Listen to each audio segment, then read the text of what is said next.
You know, it really helps if I have my mic turned on. Hello, cats and kittens. MamaCatGamer here with another adventure with Gavtia through Eorzea, and the first right now since we're in the Shadowbringers expansion. I'm going to make sure I sound okay. Yeah, there you go. Okay. All right.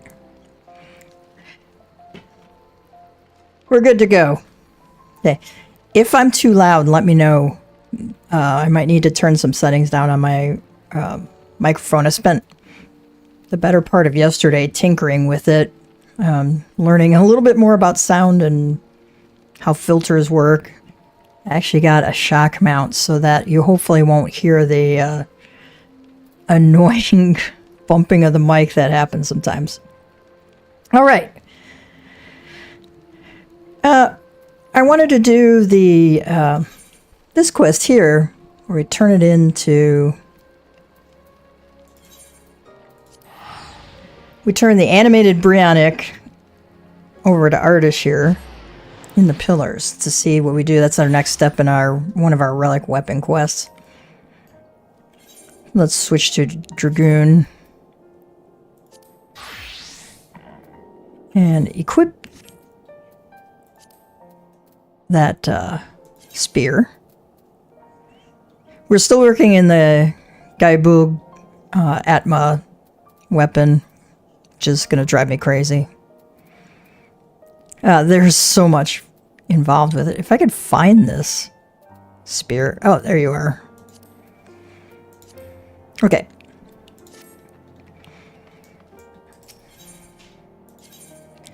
My inventory is a mess. So I heard my door opening slightly and wondered if Jake was coming in to visit. Let's see, we find him over there by St. Reno's Cathedral or something like that. We got started a little earlier because I accidentally hit manage broadcast. And since I had had it showing already on YouTube unintentionally, I went, well, maybe I'll just start the stream a little early. All right, here's our friend Artish here. Ah, there you are. I'm glad to see you are unhurt.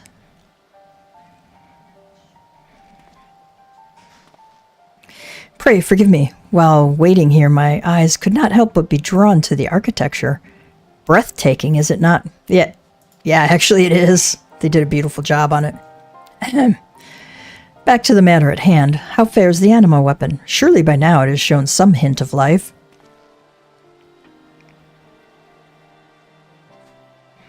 The anima took on a corporeal form? Then it is quickened. Geralt must hear of this. I will return to Azazla and relay to him the good news. When you are rested, meet with us there. Ah yes, the only MMO that concerns themselves with our resting. They did a beautiful job on doing the structures here. It's quite amazing.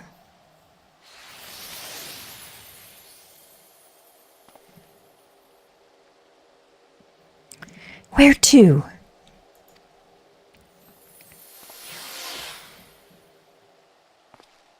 Well, that was a surprise.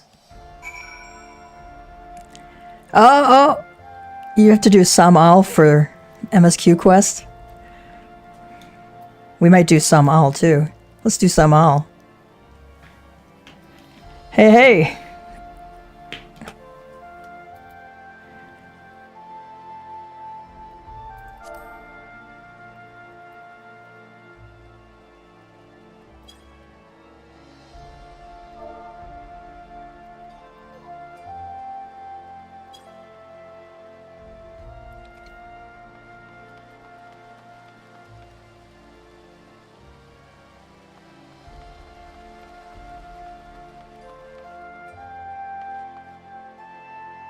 I love how they incorporate like flying buttresses. I'm a big medieval and Renaissance fan.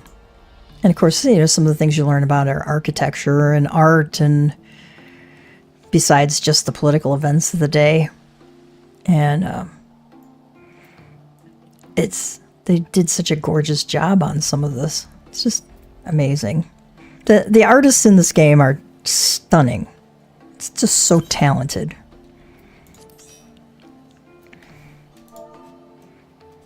We're going to do Samal first.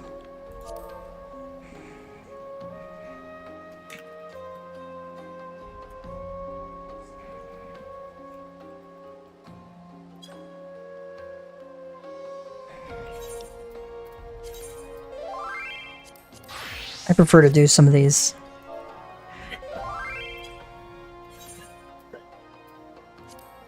I'm going to get my food. Food is underrated. I think people don't realize how much importance food is.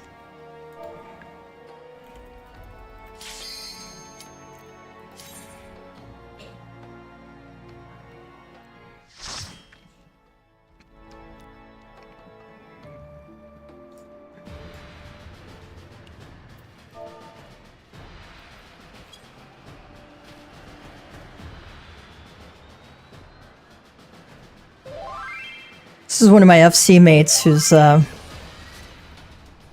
going through the story with another character.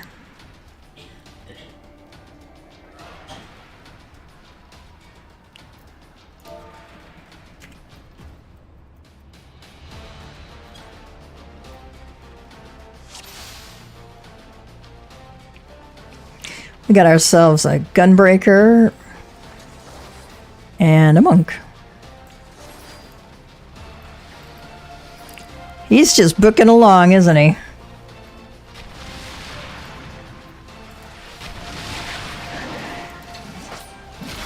I'm gonna hit the great Drake Spear first. If you don't kill them, they keep spawning stuff. Like these pollen clusters that want to kill us.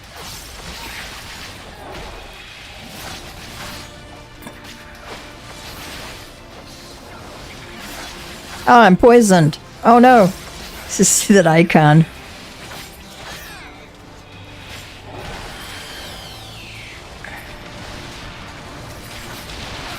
Oh, we're poisoned again.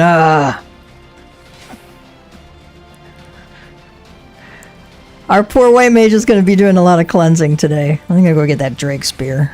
Spur. I got spears on my head. Oh, get out of that.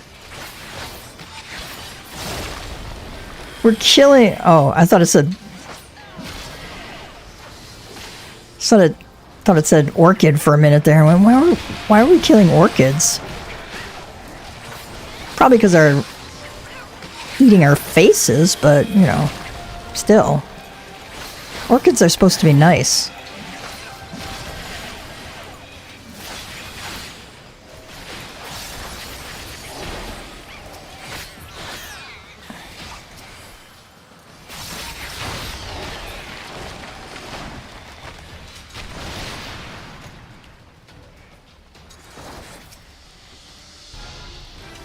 Raskovnik. He's going to spawn little versions of himself that breathe out breathe out poison.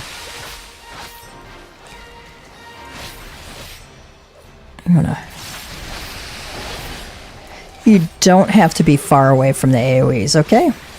We're going to kill that hornet because that affects the tank very badly, like stuns him.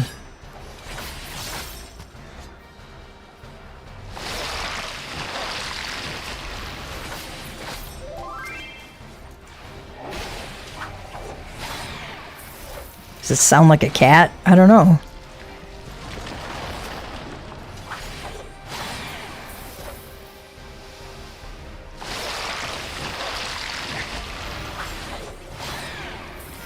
I'm going to take this out.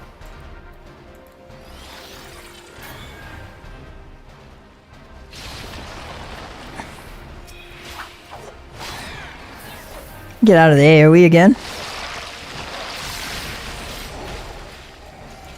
Oh, he's going to spit. That's not very nice.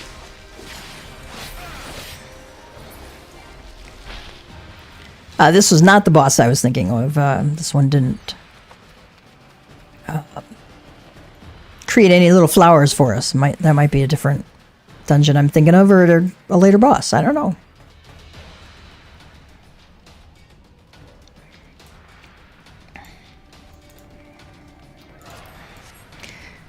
Even though I don't really need the loot, I actually need or greed on it, depending on, you know, if I know somebody really needs a piece, I'm not going to need on it if I already have it, or better. But I turn them into the Grand Company for Grand Company seals, because you can buy a lot of nice stuff. Venture tokens in particular, grade 8, materia to repair your gear. That's the current top. You just get it for free, right? You're already questing. You may as well turn in the stuff you don't need. Or you can just sell it. It's not a bad way. Higher levels, you know. I don't know why I did that. That wasn't on purpose. Higher level stuff will pay pretty decent gil. Now, if you know, the best way to make gil is probably play the market, right? I'm gonna go grab this treasure coffer. One of these I think has a die in it. And I do enjoy my glamoring. Kill the ice boulders quickly, because they create these glacier sprites that are a pain in the ass. Excuse my French.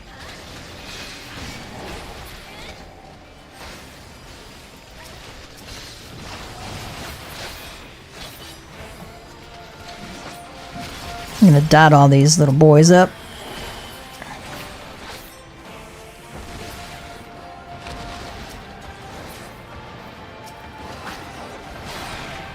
With Reaper, it's really important to keep your death design dot up.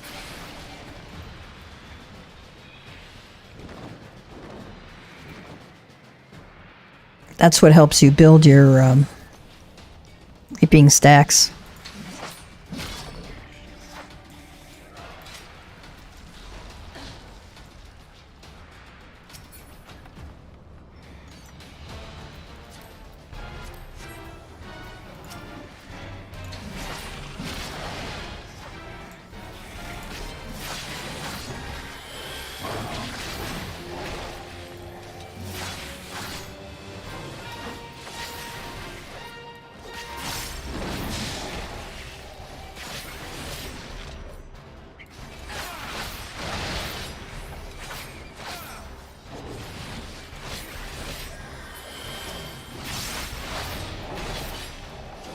You can tell down here, you can move all these UI elements around.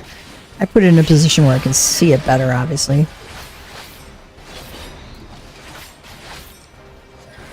think he's going to shoot us over by some of these things. These little blobs do something. Mad dash. I'm going to take that out away from people.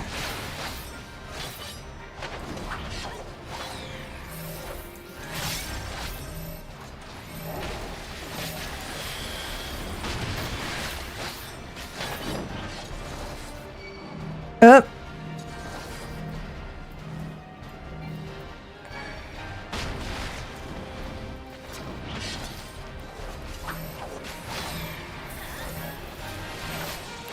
I'm using some mitigations there to keep things, you know, the less healing the healer has to do on me, the more they can focus on tank. Keeping the tank alive, because if the tank doesn't stay alive, we DPS don't stay alive very long.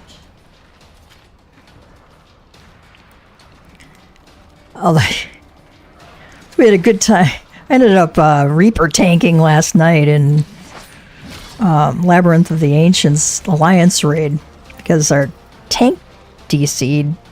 Been having a lot of DDoS attack issues lately.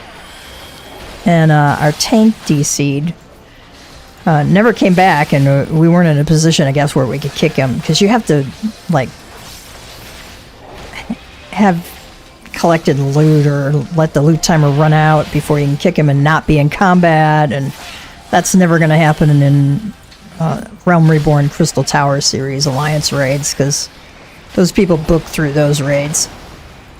And there's one place where you have to have all 3 tanks, and in fact we wiped that fight the first time because we didn't have 3 tanks. So told the healers, hey, I'll try and hold this guy so we can get through it. And the healers did a fantastic job keeping me alive. I gotta give them great credit, because that was not easy. They kept me alive through a tank buster. Gonna get out of those AoEs. Kill that boulder.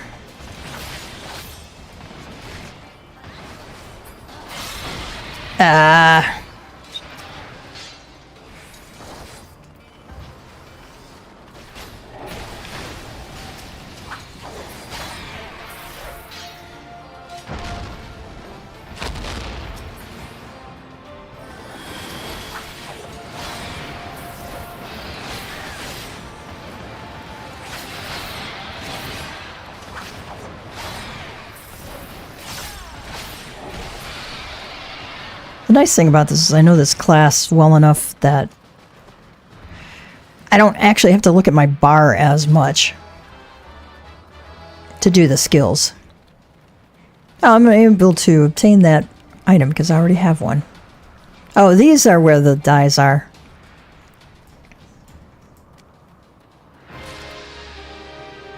There you go.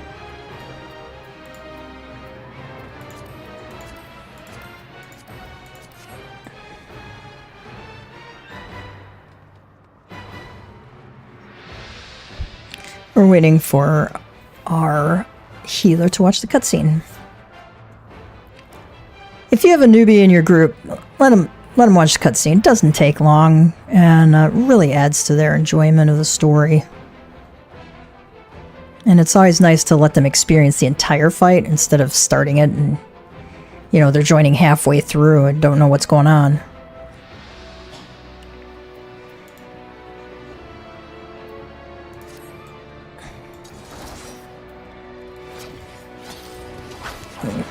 We are fighting Tiamat here.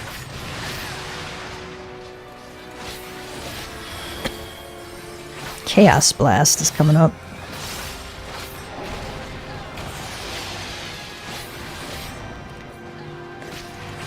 Not sure if I got out of that in time or not.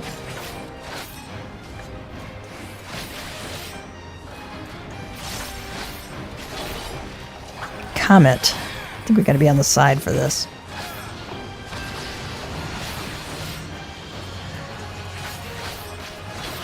Oh, no, it just has a bunch of stuff dropping. If you get that on top of you, you want to be as far away from the group as possible. I'm going to run to the edge here.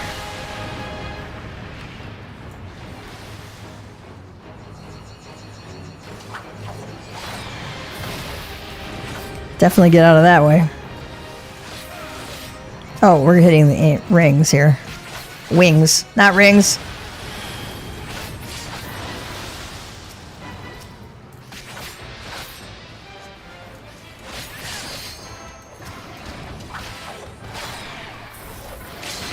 I'm gonna hit the LB2 here.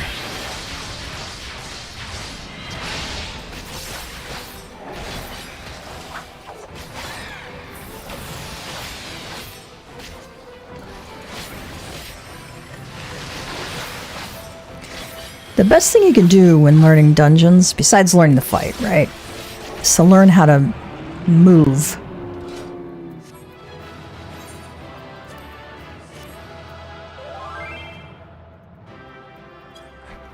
As a DPS, I tend to give a player combination to the DPS because they don't get them nearly as often as tanks and healers. Because, you know, tanks and healers do bang up jobs, right? We're just along for the ride, killing stuff.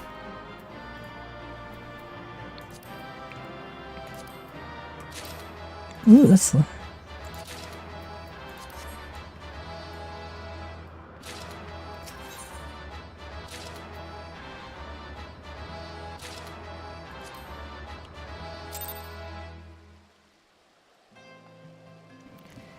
Alright. That was fun. That was fun. Let's go back to Ardashir.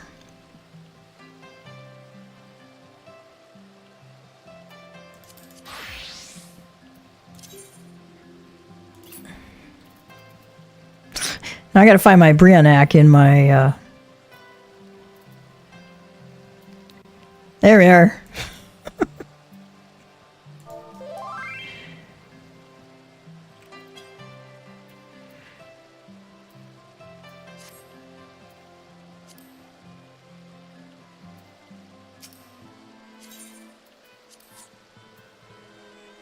Was letting me know she had a cutscene. Alright, let's talk to Azisla. Or Ardashir in Azisla.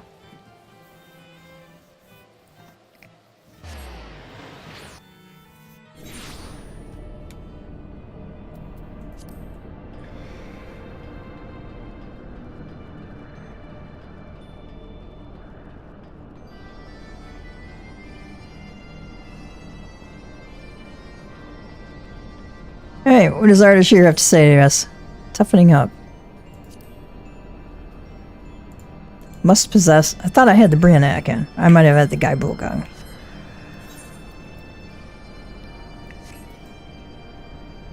Oh, in my inventory. Okay.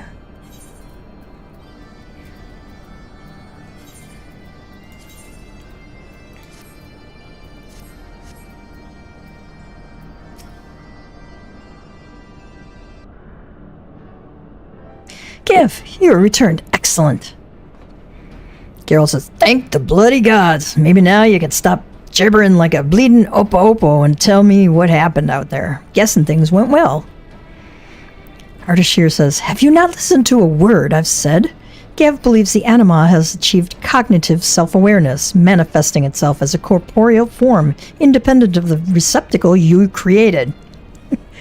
He's clearly been taking lessons from Urianger. Geralt says, I've had it up to here with your bleeding cogs and corpses. Speak plain, boy. Having experienced battle together with Gav, the anima has melded with your weapon. More than that, the anima may have taken on a unique physical form.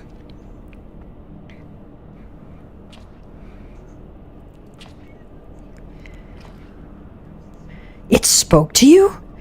Remarkable, but what did it sound like? And what did it say? You could say, I thought I heard a woman whispering, or I thought I heard a man whispering. Go with first.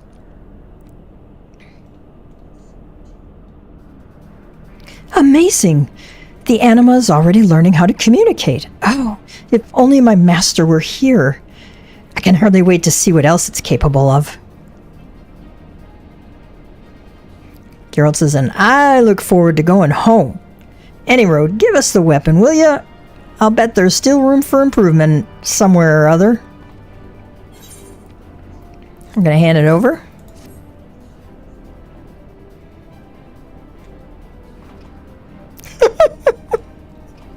Geralt. Ooh, Briannac awoken.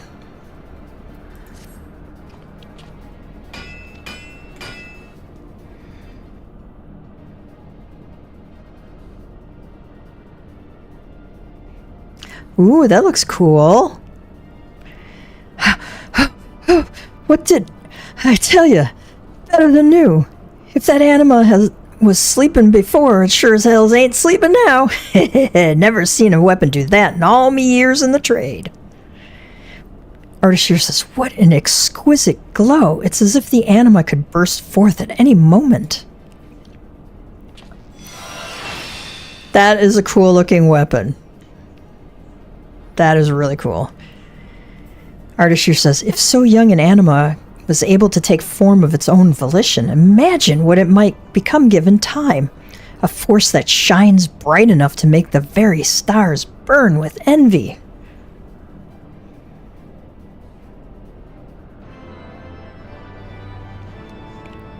Quest complete. The animal weapon has awakened from its slumber, ascending to new heights of power. Coming into its own. Please note that upon completing the quest Coming into its own, you will receive an animal weapon for a Dragoon.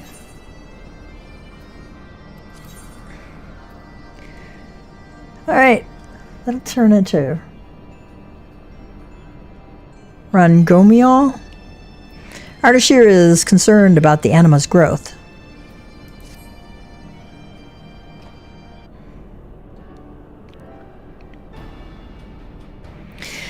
The anima's growth thus far is well beyond what I expected. By absorbing ether during our travels, it has matured enough to take on a form separate from the weapon and even speak to Gav.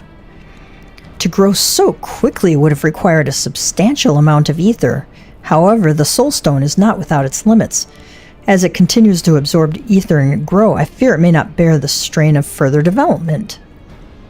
Geralt says, "You're telling me after all the work I did, the anima could swell up like a bombard and burst? You better have a plan to fix it, because I sure as hell ain't starting over." Ardashir says, "Who exactly do you think you are talking to? This is my life's work, short a time as that may be. Of course I have a plan."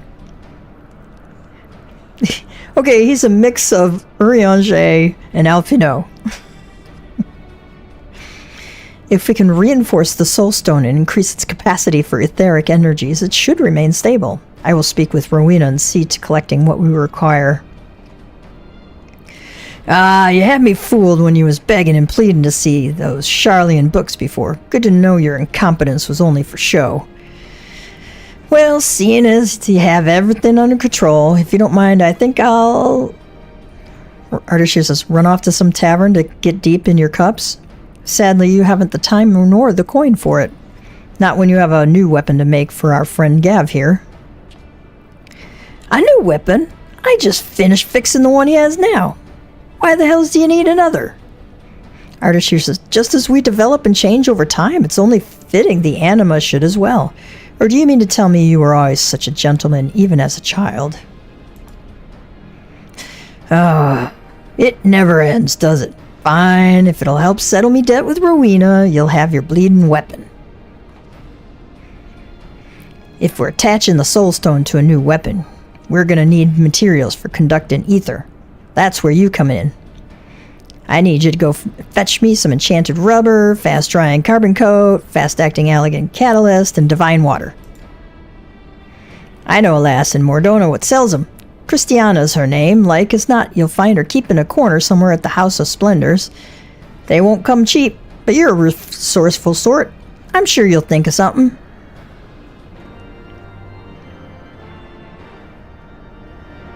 I'm wondering if I have some of that in my inventory already.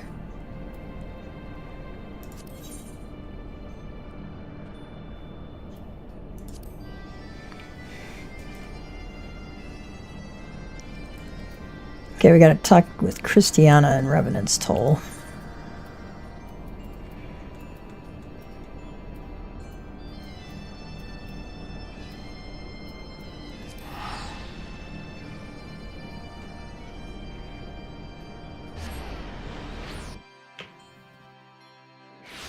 Alright, folks.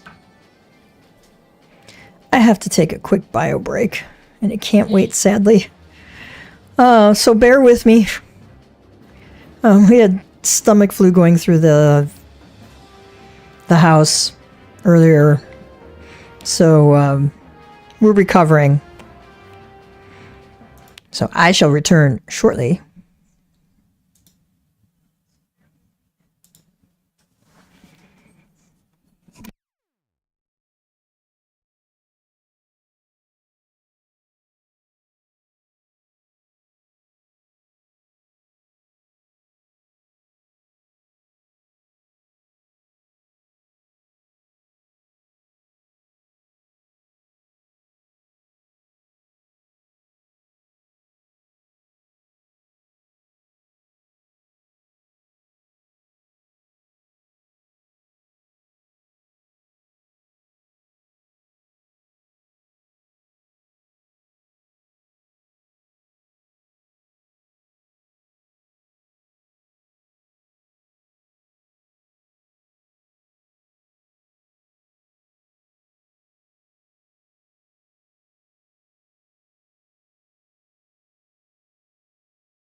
And we are back.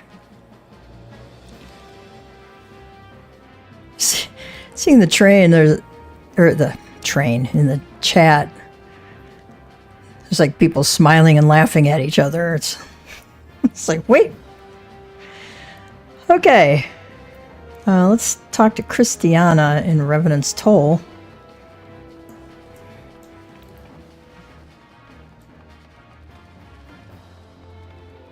The weather is foggy here.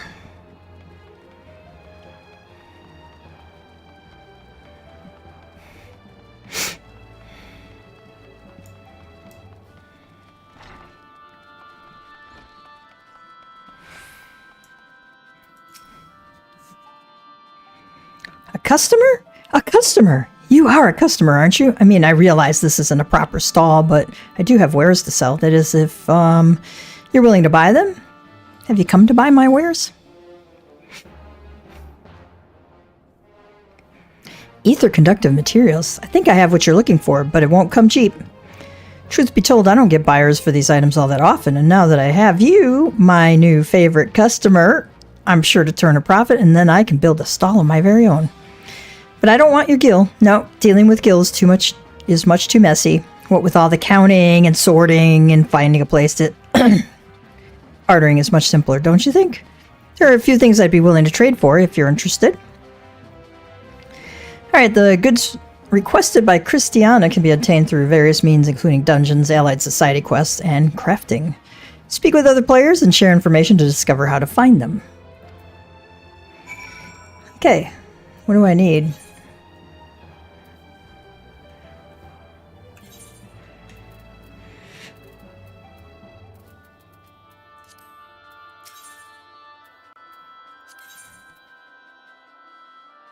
Ah. Need enchanted rubber. So I pre-bought these items, right? I hope I need just one of them, one of each.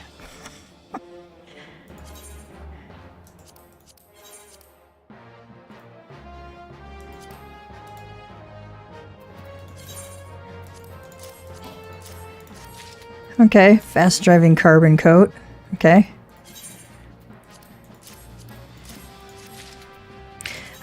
What I did was I got these through my seals, right? And this is why, you know, leveling up your grand company is such a great idea if you're ever planning on doing anything like this. Because all of these items, I think you can buy some of these items on the market board, but this one you cannot. Unidentifiable seeds you have to buy with Grand Company seals. Excuse me. That's the only way they're available. King Cake you can buy, you know, on the market board.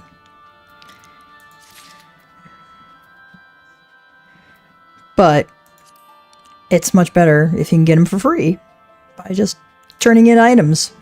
Okay, let's go back to Abelathia's spine. Back to Azizla.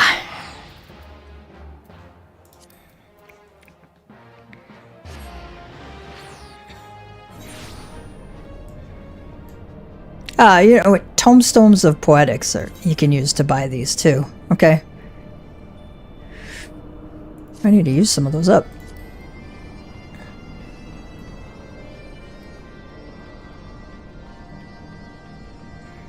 So I bought the unidentifiable things with tomestones of poetics. And you have to have 10 of them. I think that's like about 1,500 a piece or something like that. And then the other items you can buy either on the market board or through the Grand Company with seals. Geralt says, get everything we need? Good. Hand it all over. The weapon too. Artisius is ready to work on the soul stone and he won't shut up about it. At least now it'll all be over. Okay. I want to look at, see what this, I want to see what this looks like. I haven't had a chance to see what it looks like. You can buy another version of it, by the way. Ooh. That's pretty cool looking. Nice. Very nice.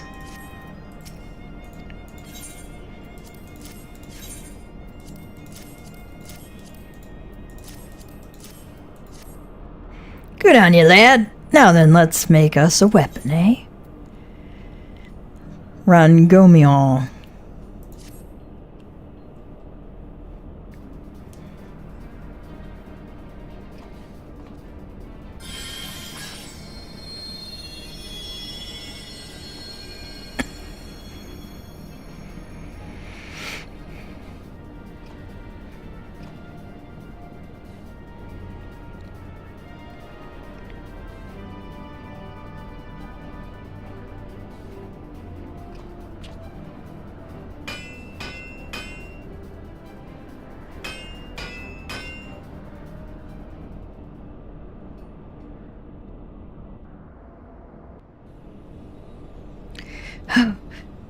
Can't say I've ever forged something quite so extraordinary. A weapon fit for your growing anima. Nay, something more than that. Geralt's got a shit-eating grin there. A beauty worthy of ballads. Rangomion, the gods themselves would be jealous of a lance so fine. That is a cool-looking one.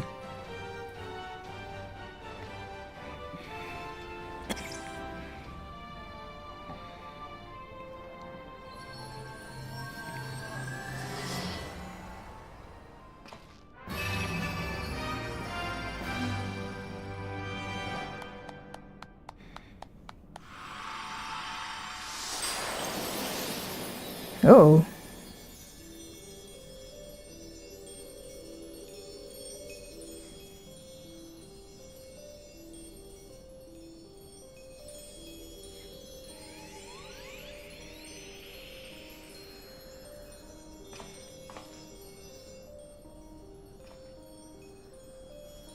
It's like they don't even see it. Thank you.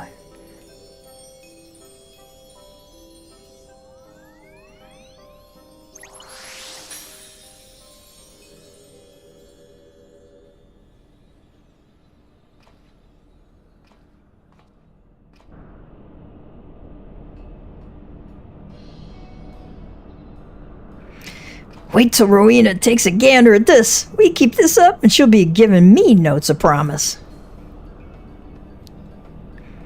Artist here says, to be honest, I once questioned what use I had for a drunkard with a hammer, but you've proven yourself to be quite the competent blacksmith when you're sober. Gav, I'm at a loss as to how to express my thanks. You look danger in the eye, unflinching, risking life and limb to help me. I hope someday I can repay your kindness. Geralt says, Tch, since he carried it around a bit. But I made the damn thing. Don't I deserve a little more than left-handed compliments?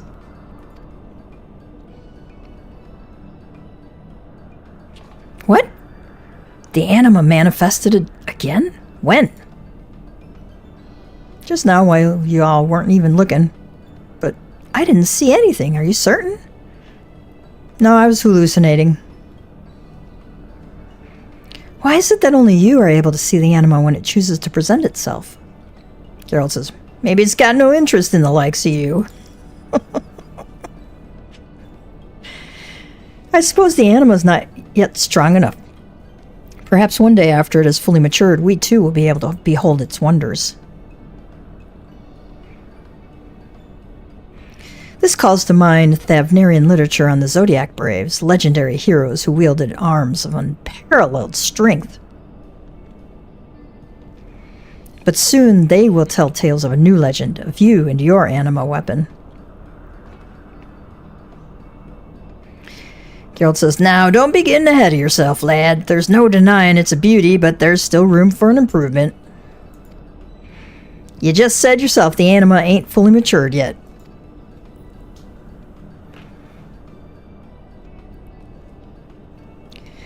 Artist here says, I do not need you to remind me of such things. I've kept a rather comprehensive account of everything we have done thus far. With all the data I have collected, it's only a matter of time before the next step in fostering the anima is clear.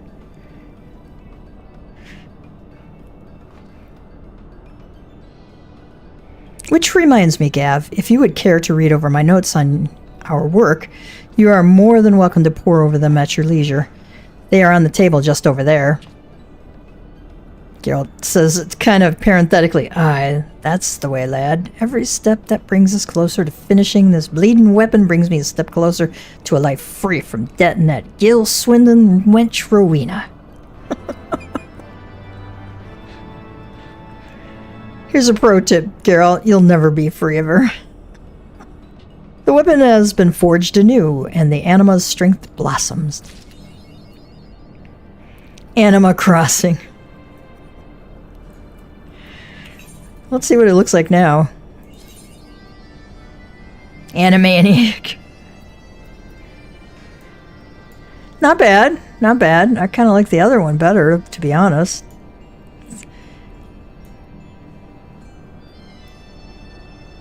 This one's got a nice subtle glow to it, though. Okay, what does Ardashir say? Finding your voice.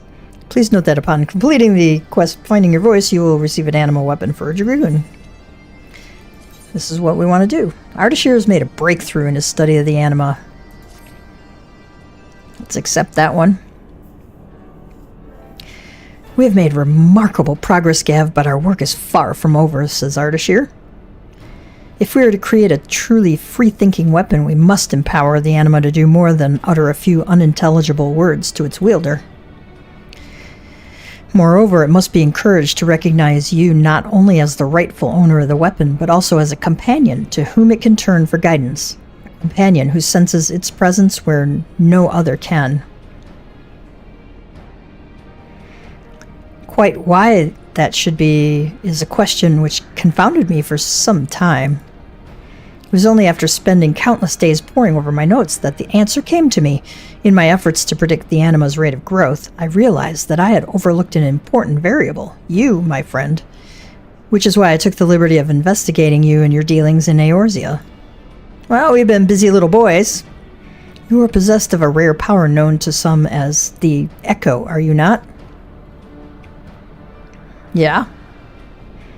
I've read that it conveys a preternatural sensitivity to the psyches of others. And what is the anima but a nascent psyche?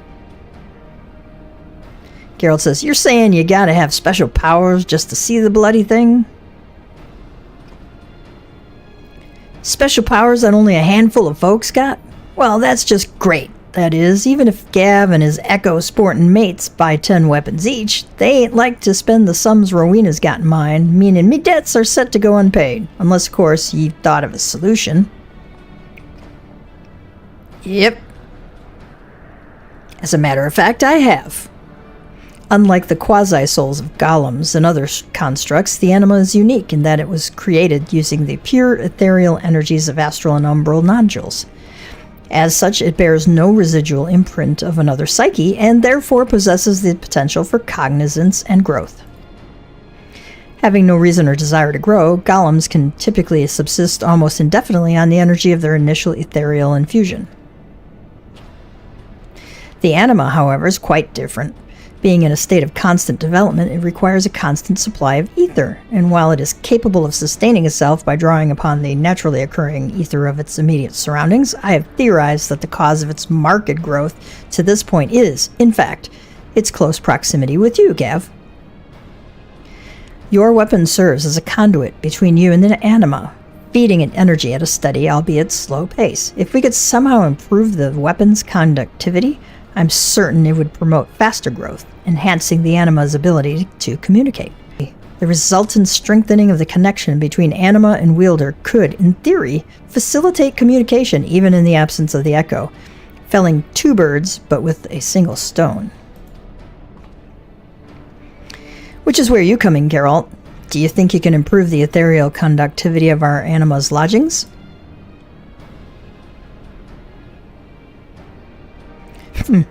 I can't bloody well say no now, can I? I reckon I should be able to get the ether flowing a bit freer between Gav and the anima, but it'll come at a cost. By improving the weapon's conductivity, it'll become extra sensitive to anyone touching it, and that includes me when I'm pounding on it with my hammer. My energies pouring into the anima could muddle up whatever relations Gav's already got with it. I mean, if the bloody thing was to take after me instead of old Gav here... Yes, yes, I will not deny that taking after a man of your character could certainly prove problematic, but how would you go about preventing such contamination?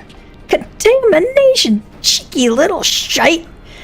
Any animal would be lucky to take after me, not just this one on account of how it's gavs. Don't go worrying your pretty little head. Anyway, because unlike you, I think my plan's through. It's a matter of making me tools impassable to ether in case you're wondering. Luckily, I've done something similar before. While I was working with another annoying, scholarly type, we developed a little trick called soul glazing. It's used to insulate weapons, but me tools shouldn't be no different. Of course, I didn't actually make the soul glaze myself, but I got a fair idea what might stand in for it.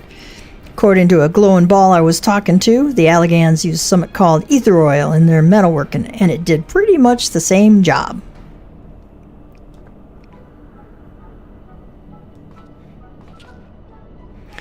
It's sure to be rare, expensive, or a bit of both, but you got experience with that sort of thing, don't you, lad?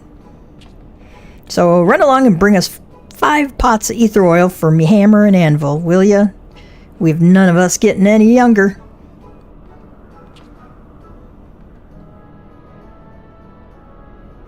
I am, of course, grateful to you for identifying a solution, says Ardashir. It is but a pity you do not think to ask this glowing ball of yours where to acquire it. Mayhap next time you could think your plan through a little more, yes? I apologize for this gross imposition, but I fear we must have that ether oil if we are to proceed. In the meantime, Geralt and I will continue researching how best to foster the anima's development. I don't know if I pre-bought ether oil or not.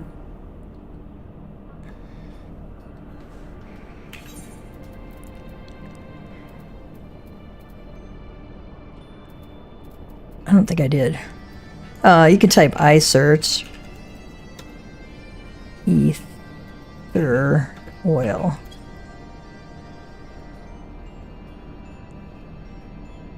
No, I don't have any ether oil. Alright.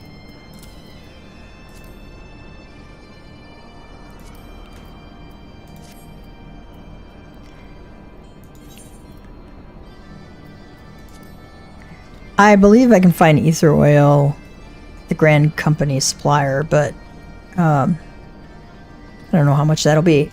And we've done a fair bit of that today, so let's continue on into the MSQ. Return to the Crystarium.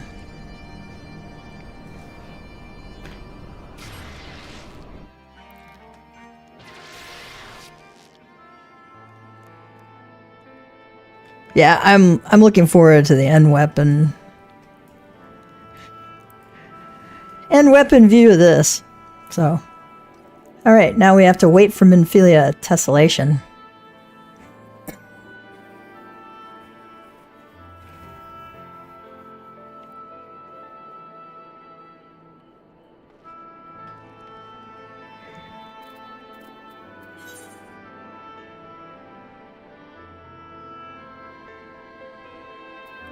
Oh, it's just right out the door there.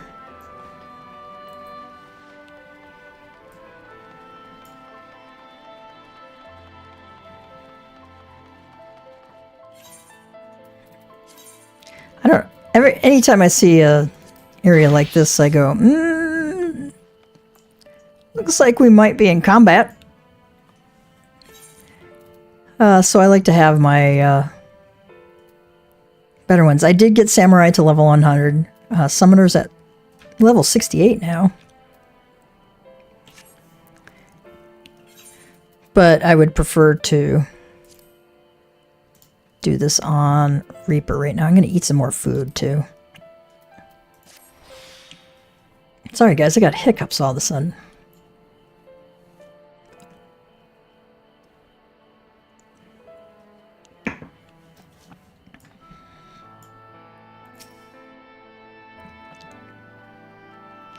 I might keep a copy of that intermediate stage with the blue stuff floating. It's great. Here's our cutscene.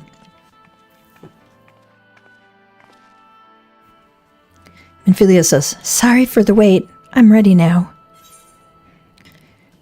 And we can say, and you're sure you want to do this? Completely sure? Or there has to be another way. I think Gav would do the first.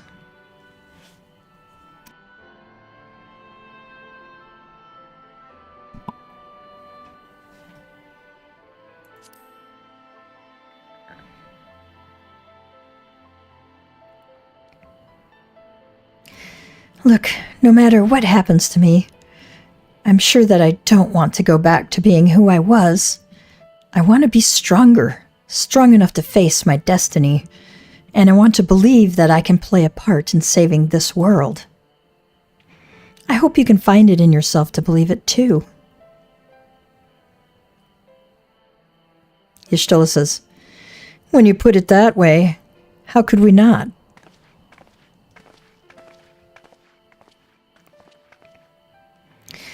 It is your decision to make. Just be sure that you are prepared when the time comes.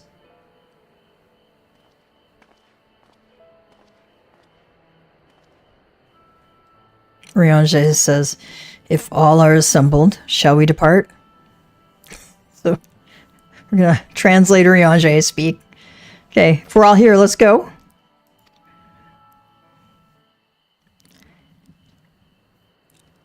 I like how Riange looks back at Thancred.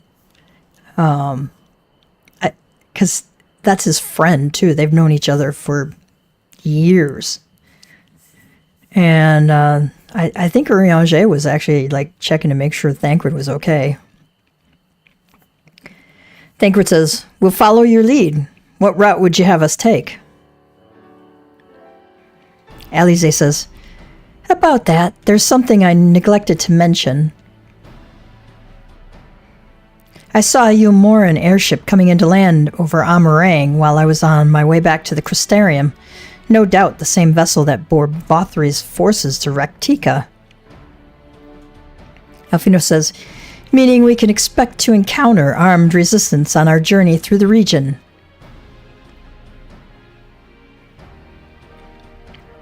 Elise says, right.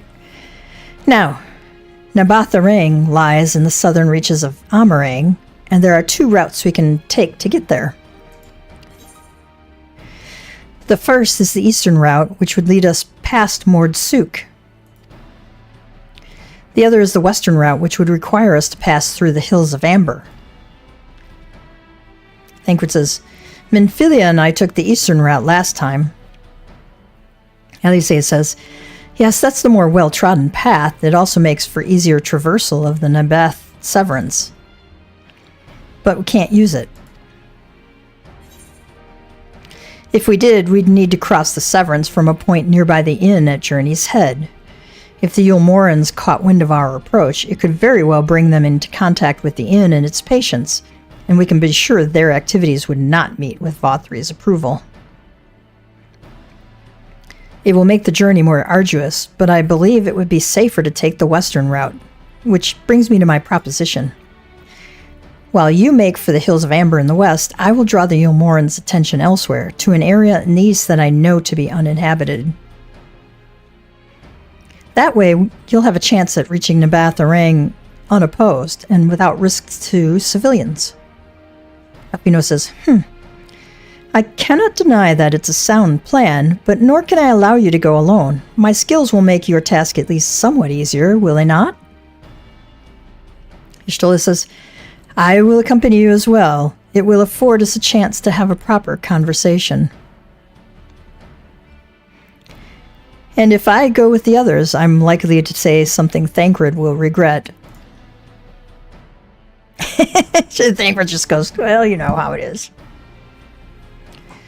Thancred says, well then, we'll leave the work of distracting Vothri's forces to you. The rest of us will take the western route and try to avoid attracting attention. With that in mind, I think it best that we follow the road from the bridges. We'll move faster with a solid path under our feet.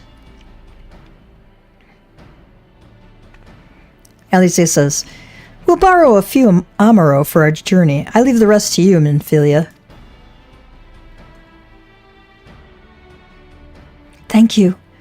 I'll try not to disappoint.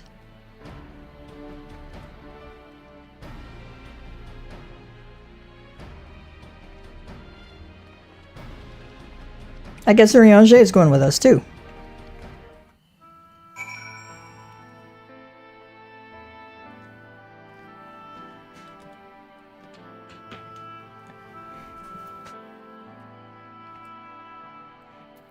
The best way out, speak with Thancred.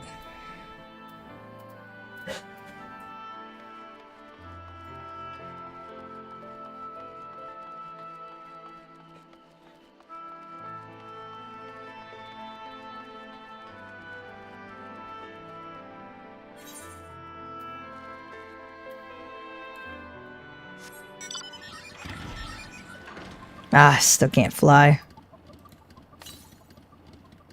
Alright, we found all the currents. We just haven't finished all the available quests. I wonder if there's any blue quests we need to do.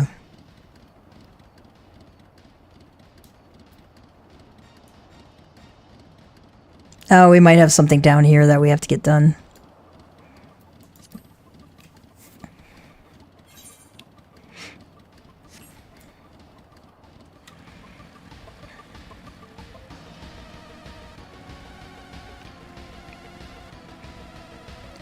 I like how they did this purple grass and trees, like, it, you know, really makes you feel like you're in a totally different place, right? That was a nice touch. Plus, it's really pretty.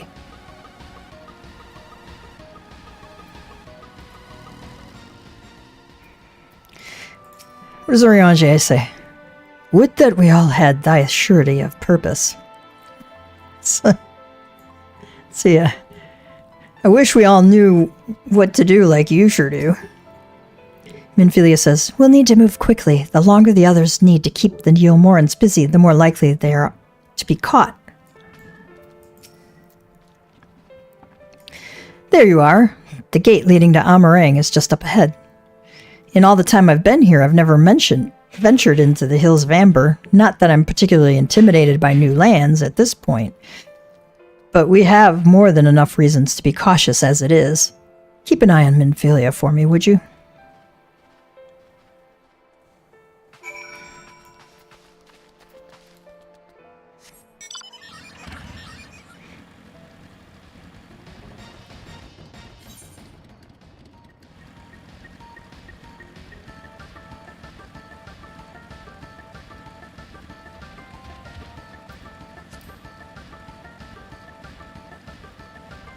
See if these guys have anything else new to say. Who shall walk among us when upon our return, I wonder? Good question. Minfilia says, I'm ready, let's go. Thancred says, Amarang lies just beyond the gate. We need only speak to the sentry. Off so soon, Master Tia? You've barely had time to recover from the battle. Our work is never done. Well, if you're certain, I'm hardly in a position to question you.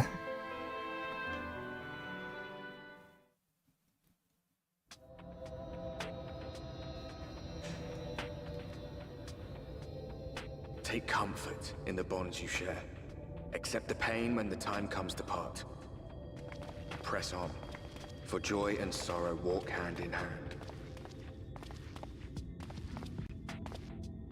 Beyond Mount Garrick lie the Hills of Amber, beneath which run hidden veins of mineral wealth. Or ran, at least. Mayhap they are spent. Or mayhap the ringing of hammers can yet be heard below.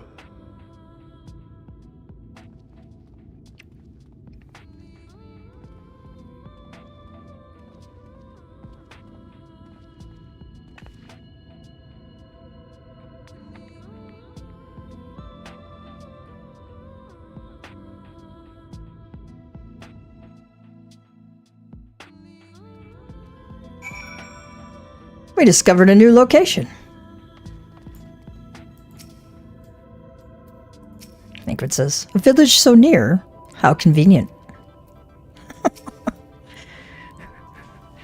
It's almost like they put it there just for us.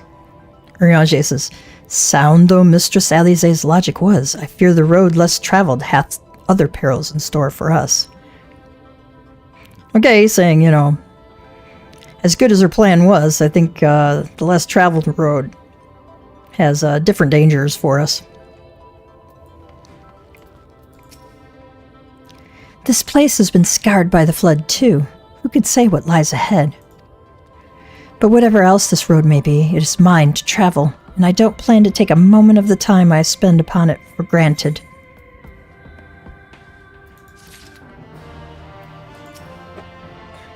Our only path forward lies ahead, I'm sure of it, so onward, I suppose.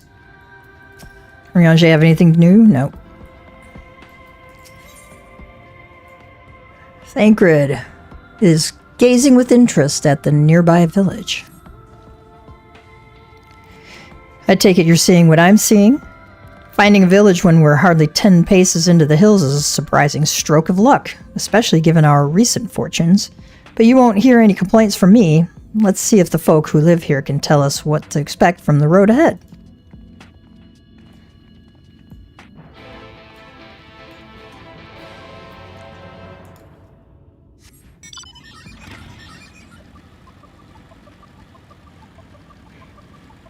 Well, Foxy, we have lots of Thancred for you in this episode.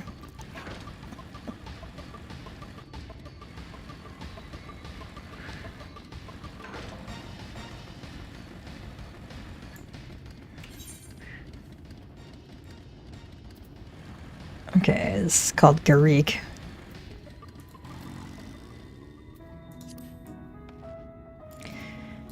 Junzun.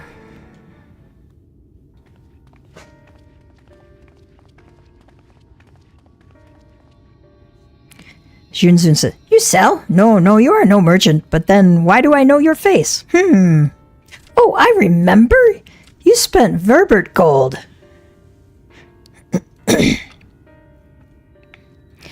Such a coin purse cracking. You are already a legend among moored traders. Thancred says, you're a traveling merchant then. Can you tell us anything of this village? Of course, anything for valued customers. This place is Garik. Before the flood, it was home to many miners. After, not so many. Now, none. So, Master Gengen borrowed the village, made it into a trading post. Very convenient location. Minfilia says, in which case, you all must be familiar with the local roads, correct? We're on our way to Nabath Rang ourselves. If we continue south from here, will we have any difficulties reaching it? Oh yes, great difficulty. The flood rent the stone and crushed the mines surrounding Nabath Rang. Only steep cliffs and collapsed tunnels remain. Oh no! But surely there must be some way. Do you think any of the other moored might have some sort of hidden route? Perhaps. You ask, they tell. Tell for free even to friends of our best customer. Says, I thank you. Wonderful. Thank you for your help. Thancred says, well then, best customer, let's see what information your reputation buys us. Alright,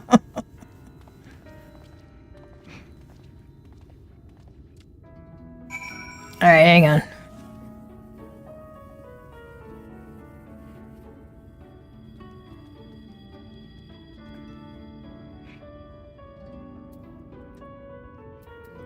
Does Junzun have anything else? Remember Junzun next time your pockets grow heavy with coin, yes? What's Urianger saying to Gilgil? Perhaps we ought to inquire upon the matter of Yulmoran forces in the region as well. You are welcome to use our well. If you are planning to cross the desert, you should take as much as you can carry. Good idea, actually. Real. You wish to go to Nabath Rang? There was a way once, a gondola down from the cliffs, but it was built for those who had left something behind that they wished to retrieve. Now there is nothing left and no one to use it. You may search for it if you like, but I doubt that its rusted wires would bear your weight. You hastily take down a memo regarding the gondola on a spare scrap of parchment.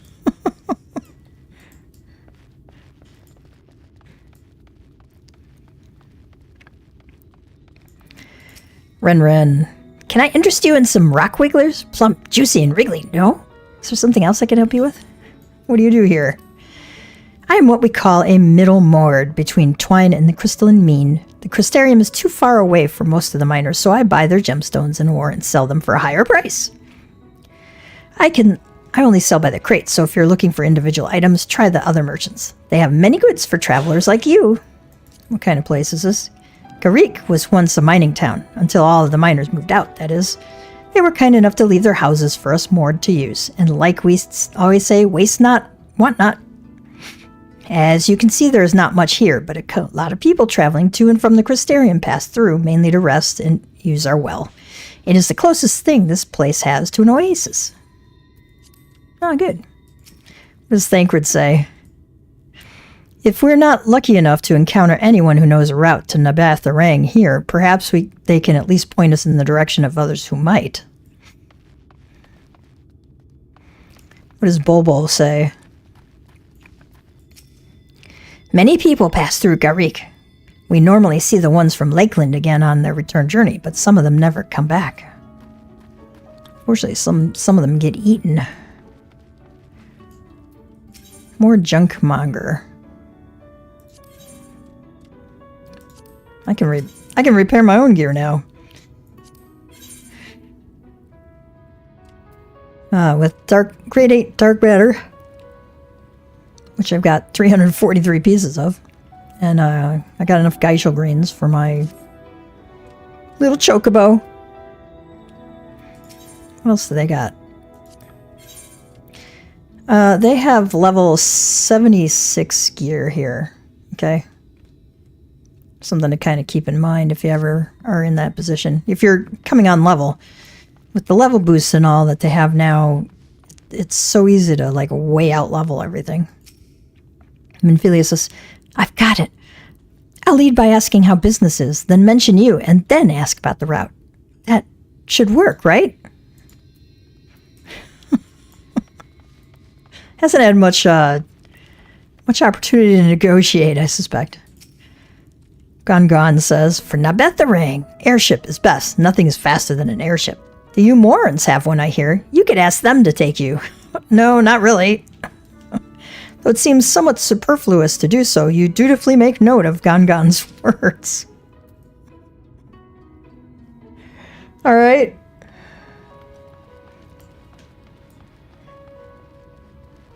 I don't think there was anybody in there. Have we gone in here? This might be where our next one is. Oh, there we go. Shulsul. Oh, what a surprise! Not many bound for Nabath the Rang these days. I do know of a trolley that once went there. It used to travel between all the settlements and mines of the Hills of Amber. It is locked behind a gate, however. I assume that will have kept it from being stolen or damaged, but it also prevents it from being of much use. You take down information regarding the trolley on a wrinkled piece of parchment before stuffing it unceremoniously back into your bag.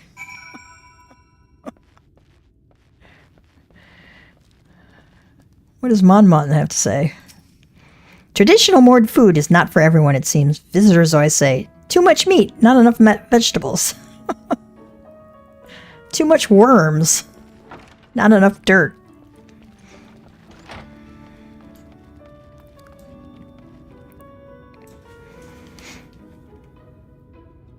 Yeah. If only there were more Emmerich. Ah, Gav, I'm afraid I've learned little of use about how to reach Nabath or Meringue. The Yulmoran presence, though, that's another matter.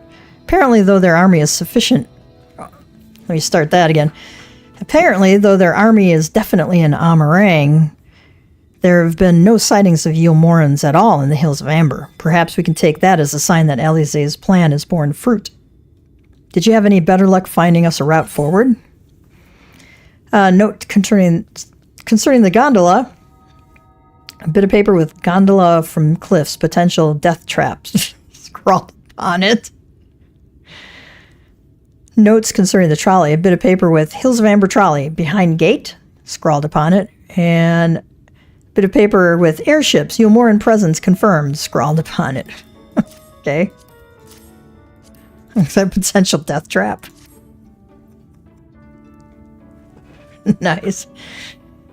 So, these are our options. Well, what do you think?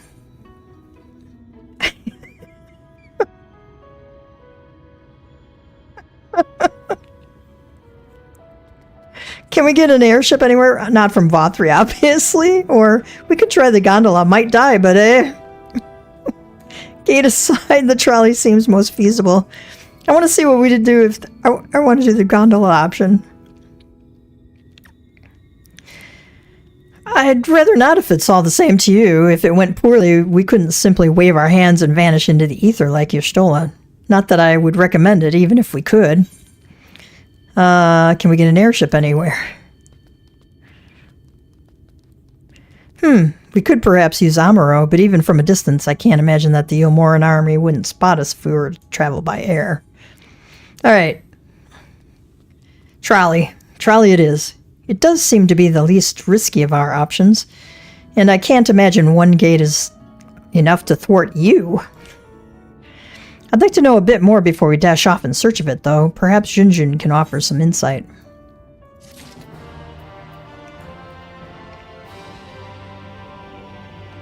Does he have anything else for us? Though Junjun didn't mention the trolley before, he's like as not at least heard of the thing. If we remind him, he may recall something of use. Do they have any blue quests here that we need to worry about? No. At least maybe not yet.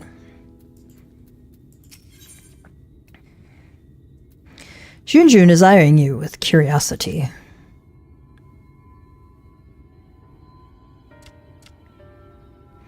Oh, valued customers!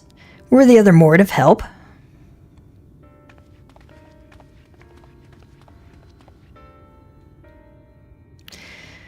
Thancred says, of a fashion. They told us of a trolley that runs to Nabath the Rang, at least. But am I correct in thinking that there was a reason you did not do so yourself when first we asked? Yes, the gate, you see. It is impassable. Before there was a hulking thing of stone, the Talos. It opened the gate, they say. But none operate such a thing now. I do not even know if it yet exists.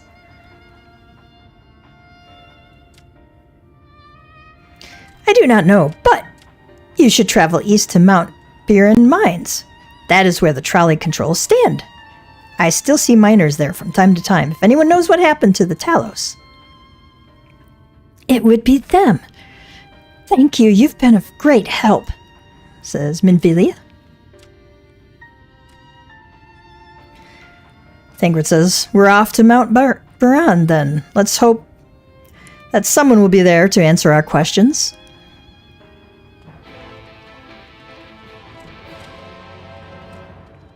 It's going bye-bye. See if anything else. Watch for beasts in the hills. I do not like to lose customers. So, take care of yourself. I don't want you to die and lose a customer. Oh my gosh.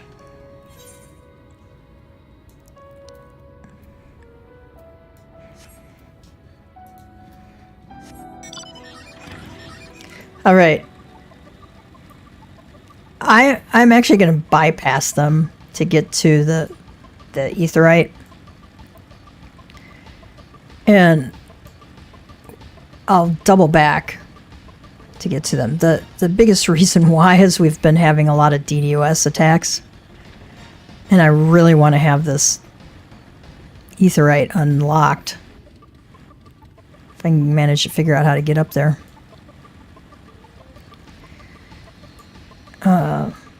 That way, if we get disconnected, I can at least get back here easily without having to, like, drive all the way over.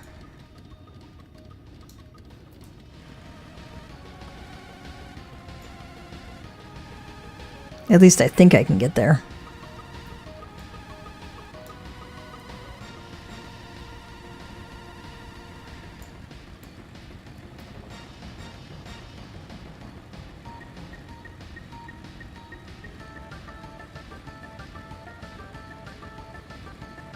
Probably some easier way to get there that I completely missed.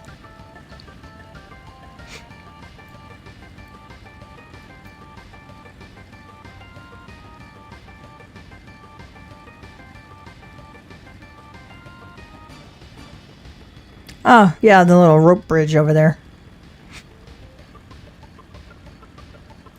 It's a place called Our Lady's Hands. Okay. You can fall off this bridge, by the way. I've done it. I don't recommend it, by the way. Ooh, ether current.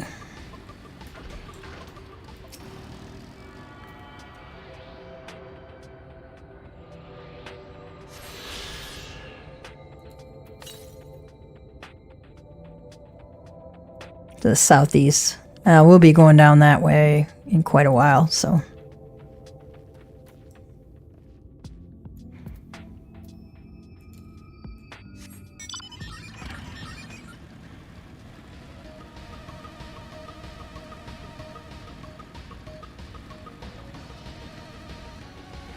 I've discovered a new location.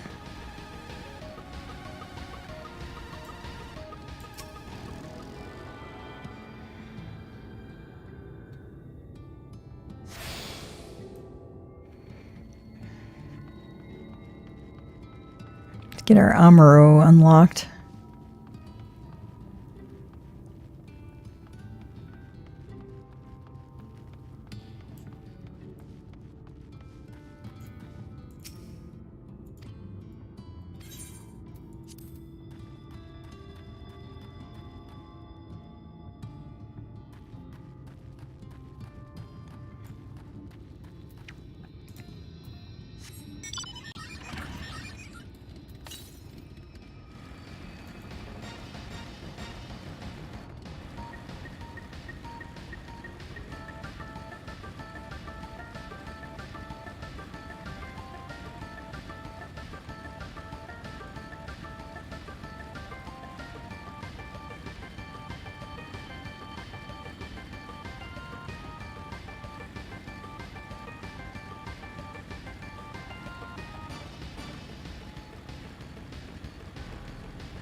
So take this rope bridge across.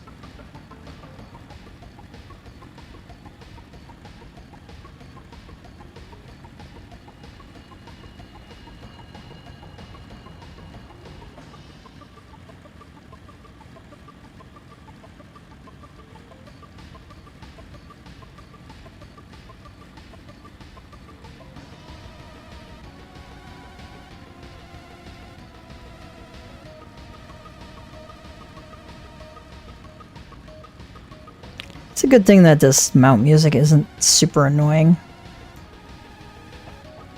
Because this is actually the fastest mount. Severe solar storm produced northern lights across the U.S. as far south as Florida and triggered brief radio blackouts. Yeah, there might be northern lights tonight. And those of us who live in more southern regions, they actually showed up in our city, state, and I'm pretty far south. Last night I missed them completely because I didn't know they were happening at the time, or I would have run out and take some pictures, but supposedly we'll be seeing them tonight too. Hopefully. Depends on how far south they come. Minfilia says, "What a sight!" Oh, pardon me, it's a bit daunting, isn't it? Okay, Riage, hit us with some words, man.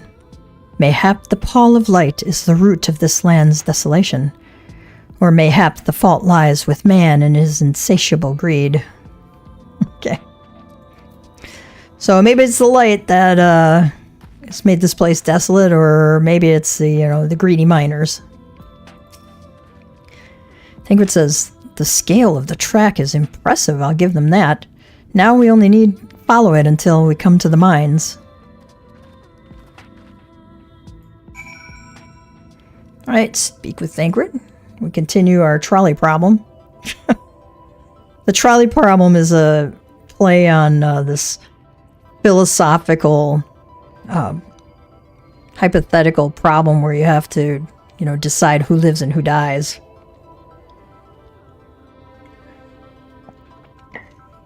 And the ethical implications thereof.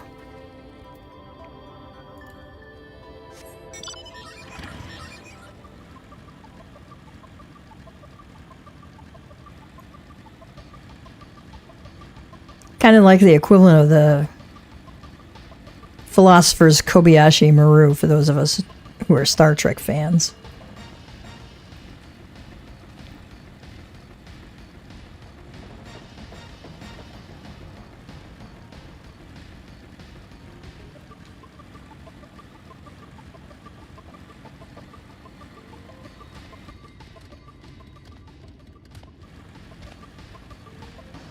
I hear a little ringing and I go, is that ringing I need to pay attention to? Is it an ether current? But we know it's not.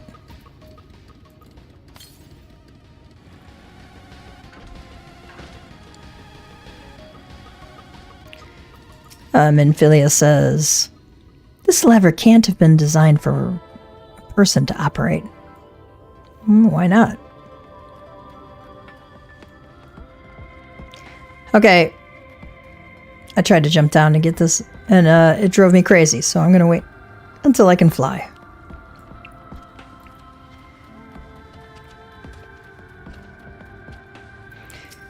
Riange says, but by what means did they harness the necessary ether? Okay, how did they get the necessary ether to get that thing to do its thing?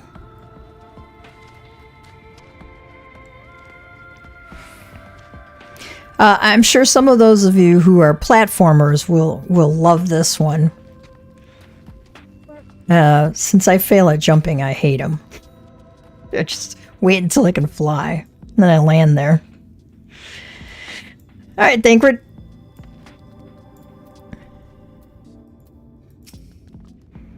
Bit of a mess, isn't it? But the mechanisms for dispatching the trolley are here, just as Junjun said. Unfortunately, anyone who might know how to use them is not.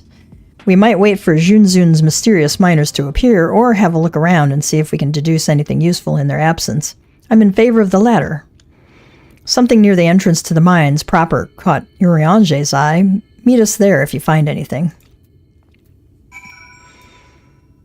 Alright, let's go see what interesting things we can find here.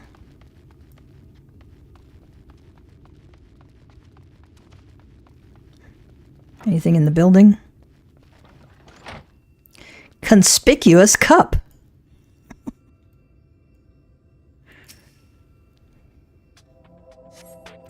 The cup is slightly warm, and a fair amount of tea, steeped over long, if the color is any indication, remains within.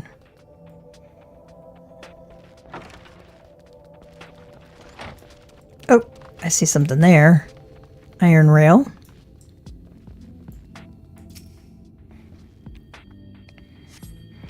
Flecks of rust adorn the rails, but they nevertheless appear sturdy enough to bear the trolley without issue.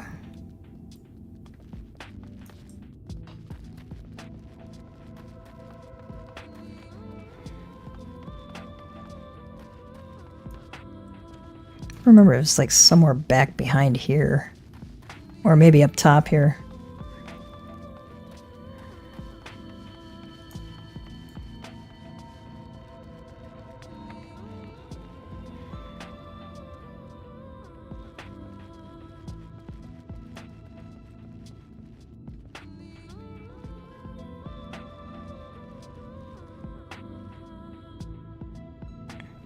Oh, I see it down there. Okay.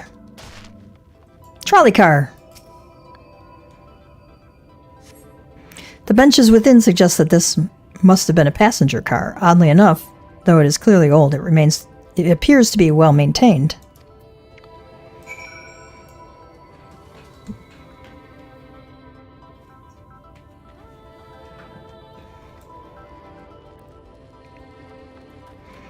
Let's go chat with Riange and the group now. I don't know where everybody else went.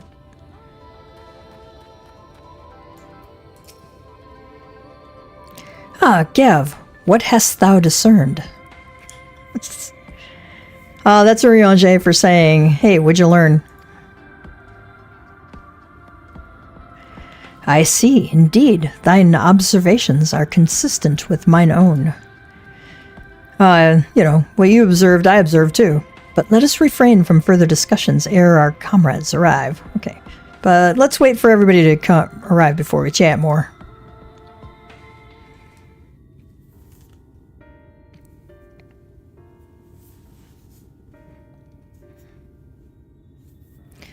Thancred says, ample evidence of recent maintenance and lukewarm tea besides.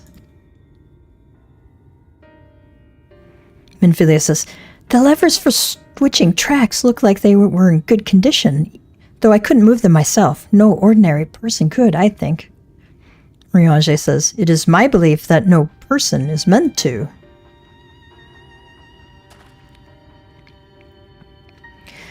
This Talos beareth more than a passing resemblance to golems of the source. Okay, this Talos looks just like the golems from our source. Nor doth it appear to be the sole example of its kind. The proliferation of Talos fragments, as well as the enormity of the mechanisms here, suggest a considerable number were once in operation. Okay, so it's not the only one. There's a bunch of Talos fragments around, and given the, huge size of the mechanisms here, I think there were a whole bunch of these golems once in operation. Alas, the specimen and its fellows now lie lifeless and broken, and I know not how to repair them that they might facilitate our passage through the gate. It's quite... Unfortunately, this one Talos and its fellows is lifeless and broken, and I don't know how to fix it that they could actually get us through the gate. And without the aid of the Talos, even if thou wert somehow able to unbar the trolley's path, we would still have no means of propelling it. So, even if you could get the gate open, we'd still have no way of moving, the passenger cart, basically. Thancred says, we might not know how to repair the Talos, but someone must. Otherwise, why keep everything in working order? Whoever is maintaining the cars and rails must know something that we don't.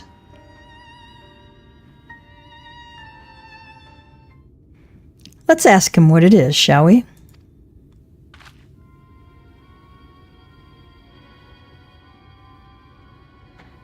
Gav, I do believe you'll find a person of some interest skulking in the shadows behind the warehouses on the northwestern side of the tracks. Everybody's going, what? While you two have a friendly chat, the rest of us will gently encourage those to the south to come out of hiding. Defend yourselves as necessary, of course, but do try to keep everyone in one piece. Off we go then. Everybody's going, wait, what did Thancred see that we didn't? How do we miss this? He's so good at what he does, isn't he?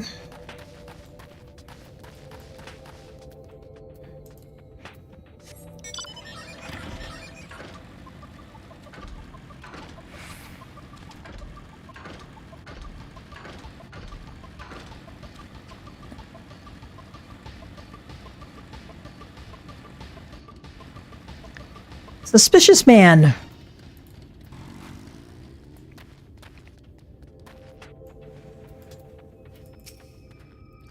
Wicked White, where did you come from? No, never mind that. You have no business here, of that I'm sure. Ah, come on.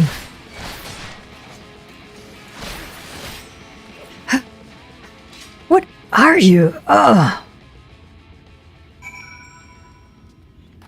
Alright, we confronted the suspicious man.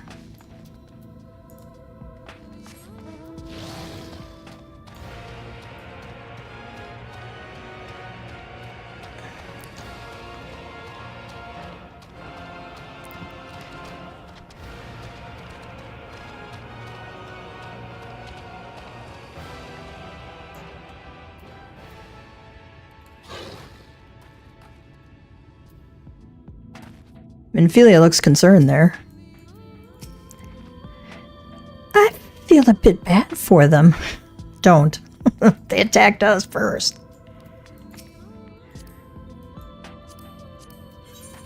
But that's not what I'm trying to do. I'm trying to talk to Urianger. They elected to take up arms against us, though the outcome was plain from the first. Okay, they decided to fight us, even though we knew it was going to happen. Fresh-faced man. That's smarts. Well-muscled man. We won't let you... Thancred's just standing there like, all in a day's work, man. All in a day's work. Didn't break a sweat.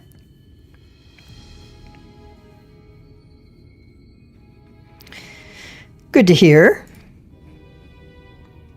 These two weren't much trouble either. Let's see what they have to say for themselves. Us? We're not the brigands come to take what isn't ours.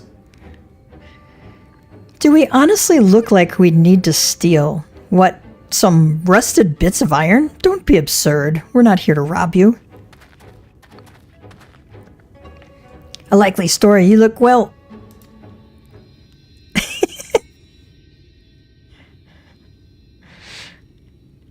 You don't look normal, that's for certain. You don't have any wares, so you're clearly not merchants. Travelers never pass this way. The only reason you would come all the way out here is to strip the machinery for parts.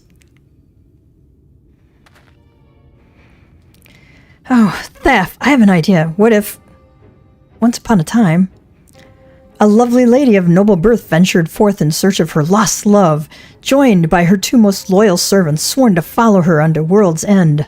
On their journey, they met a sorcerer, an ancient as time itself. Moved by the lady's devotion, he offered to be their guide, and they turned up here somehow.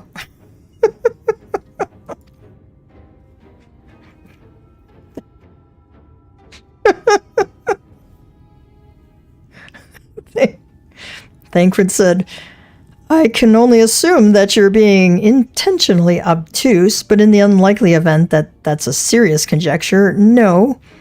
I suppose I am a bodyguard sort, but we have rather larger concerns than fairy tale romances. Urianger says, though I would fain hear more of this ageless sorcerer and his heroic deeds. He's saying I would love to hear more about this magic wielder and his heroic deeds. Thancred says, gods grant me strength. Minfilia says, if I may, we're actually searching for a means by which to travel to Nabat the Rang. We were hoping that the trolley here might offer a solution. I realize that we haven't gotten off to the best of starts, but if you know anything about how we might get it working again? Fresh-faced man said, the trolley? The trolley, says the well-muscled man. You should have led with that. We're always keen to discuss the trolley.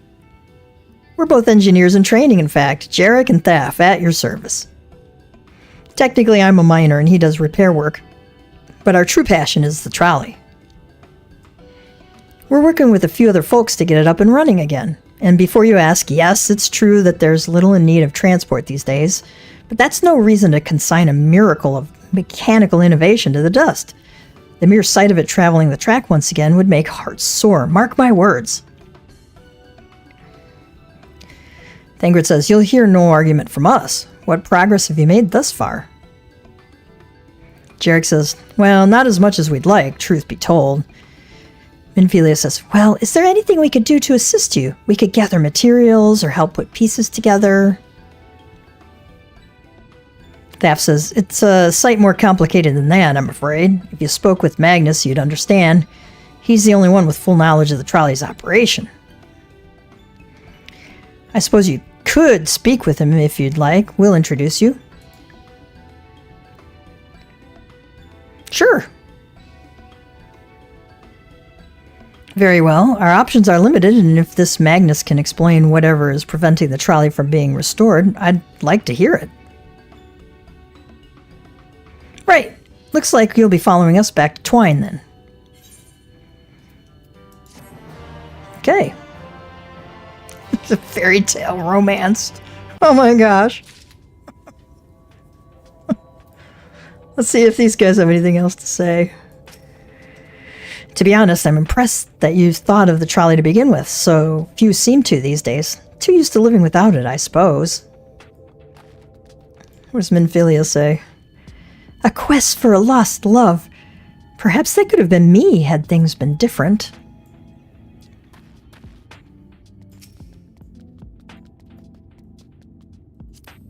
No, I don't want to target myself. I hate it when I do that.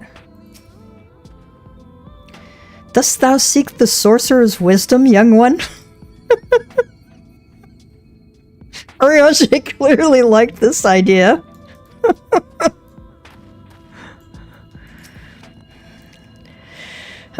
Come to think of it, Urianger always was fond of fairy tales.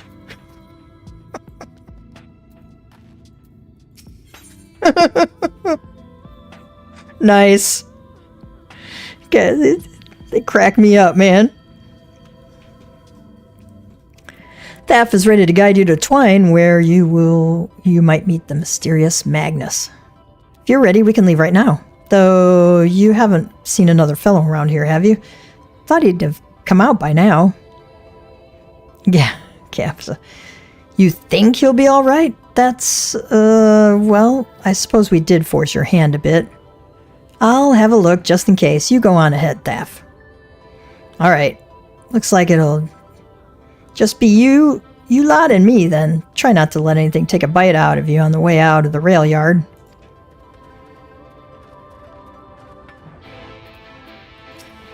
Jarek says, we'll catch up with you in Twine.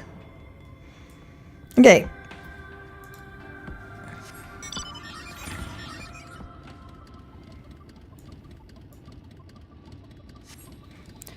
I'm sure we'll probably have some fighting along the way. Because, you know, that's the way it is.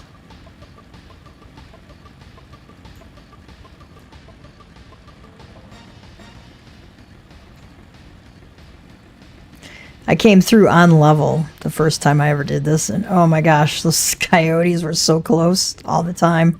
They had those monsters were like right on top of each other. Damn, that's smarts. Did he have to thump me so hard? I'll be feeling that for the next fortnight at least. Not to be done about it now, though. I've pointed your over-eager companions in the right direction and they've gone on ahead, so we need to get moving. Normally we walk atop the tracks, but seeing as the young lady has a much shorter stride, that's more perilous a route than I'm comfortable suggesting. Wouldn't want anyone falling through the gaps. Of course, the low road presents other dangers, but having been on the receiving end of your friend's blows, I'm not worried on that account.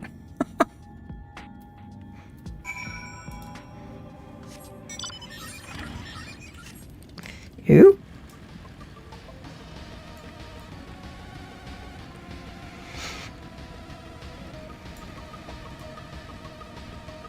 I don't know which way we gotta go around here.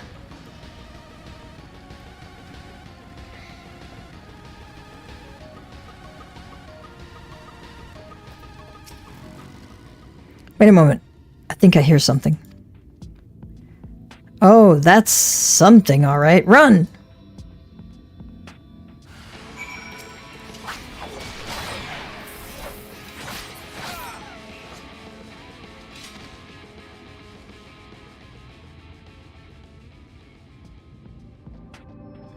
Okay.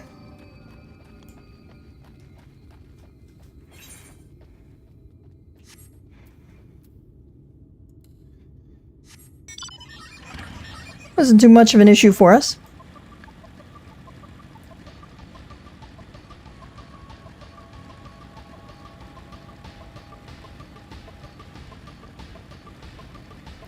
Ah, I see the purple haze of danger ahead. My food buff wore off.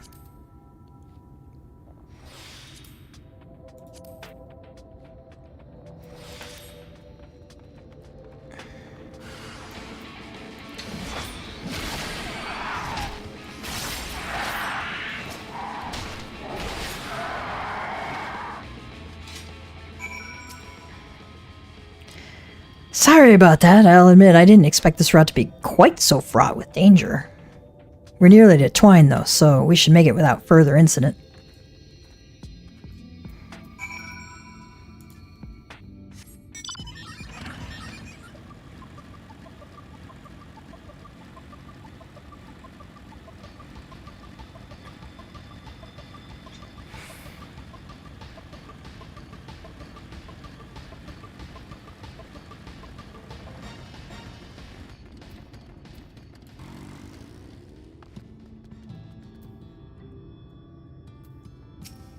Philia says, the town is small, but everything in it seems so purposeful. It's amazing.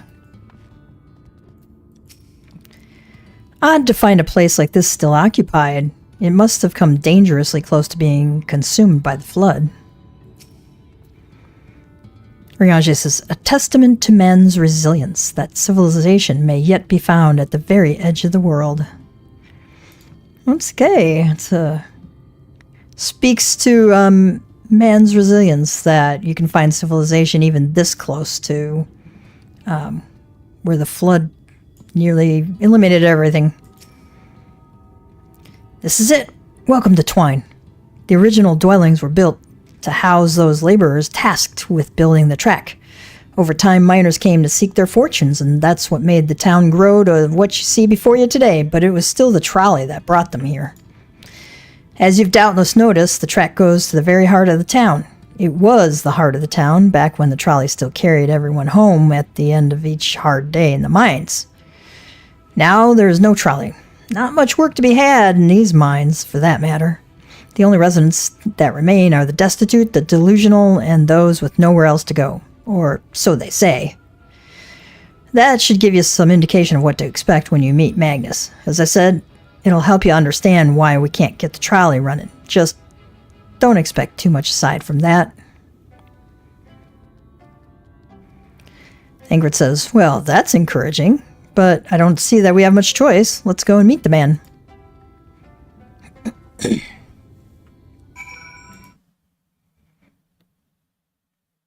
Got to make sure we were still streaming okay. Okay. Or still recording okay. I like ran out of room one time.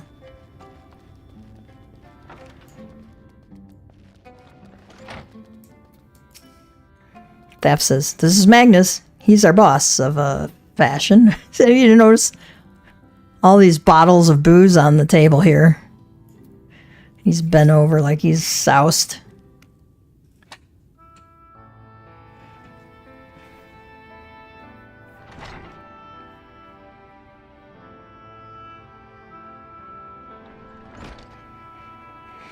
Who are you supposed to be?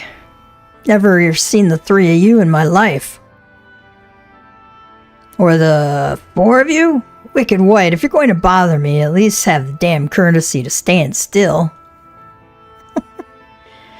Riange says, methinks this one is deep in his cups. That's what Riange says. Yeah, he's drunk.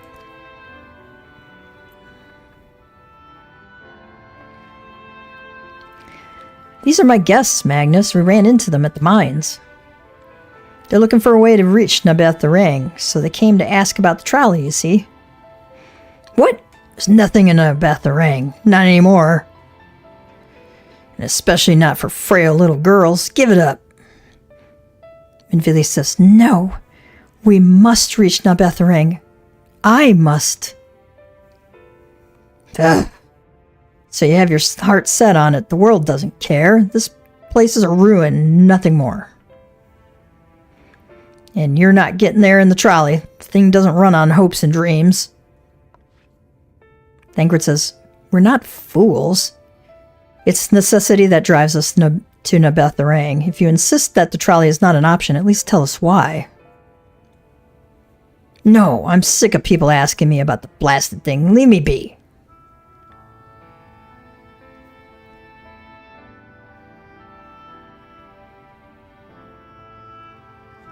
Thancred says, we'll speak outside.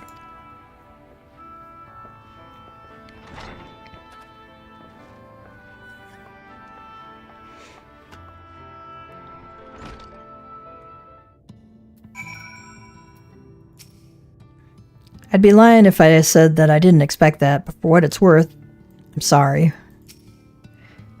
Magnus says, piss off. Well, there you go.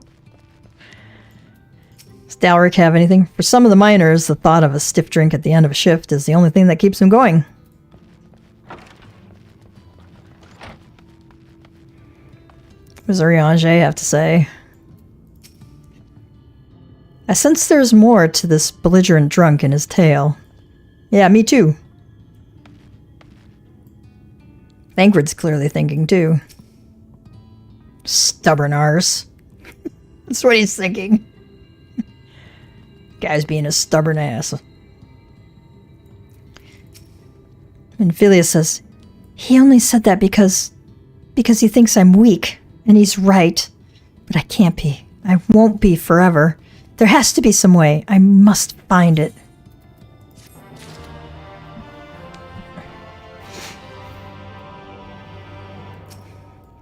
Does Thancred have anything new?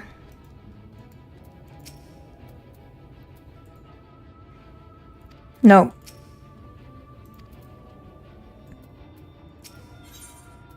Minfilia remains adrift in the turbulent sea of thought. Oh, I'm sorry, I was stuck in my own head again. It's clear that Magnus has no intention of helping us, but perhaps we should ask the other residents? They may know something of the trolley. I'll take the north side of town. Let me know if you learn anything. Urianger says, Thancred, art thou truly content to stand witness to fate's course and take no part? It's like, Thancred, are you honestly going to tell me you're going to just watch fates happen and take no part in it? Thancred says, this isn't a matter of fate, Urianger. It's about choice, and I've had years to decide where I stand. He says, okay. Minfilia has spent too long in chains already. I would not shackle her again by making my hopes known. Oh. That's a tough position for Thancred to be in. It is for her to choose what shape her destiny will take. It is for me to stay silent, to protect her, teach her, and stand by her. That, at least, I can do for her. Urianger says, so be it. Come, let us make our own inquiries.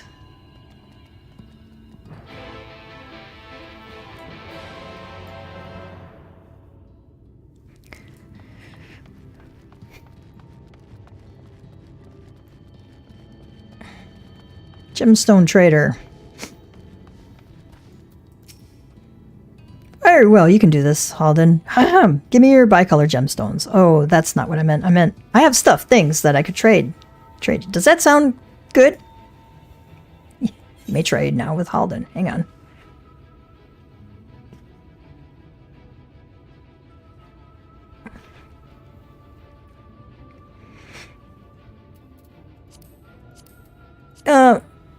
As you unlock more...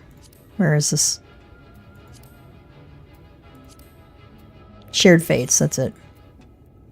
As you unlock more of these, you can see I haven't, I've done like one fate in each region.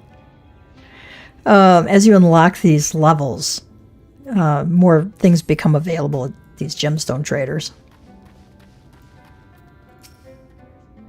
Jarek says, oh, there you are. You'll be pleased to know that I got our friend back home with no trouble.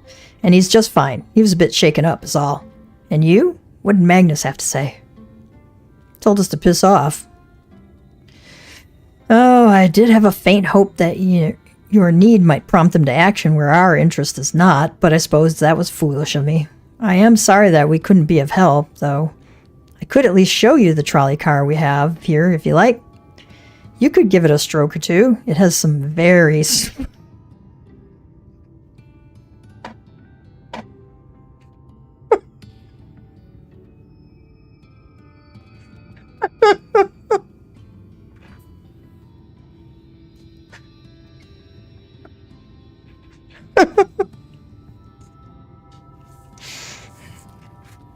if I can try and get through this with a straight face.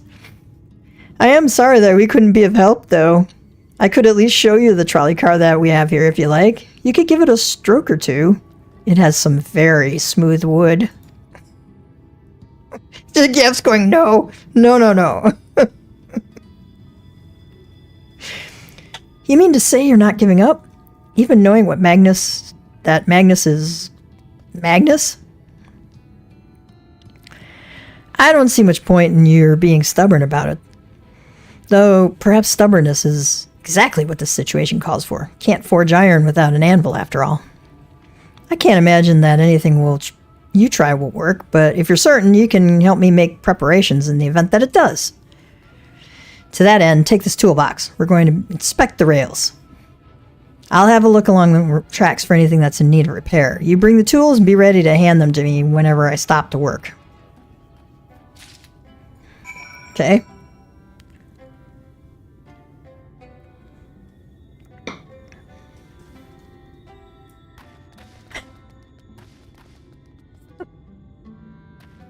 Smooth wood, indeed.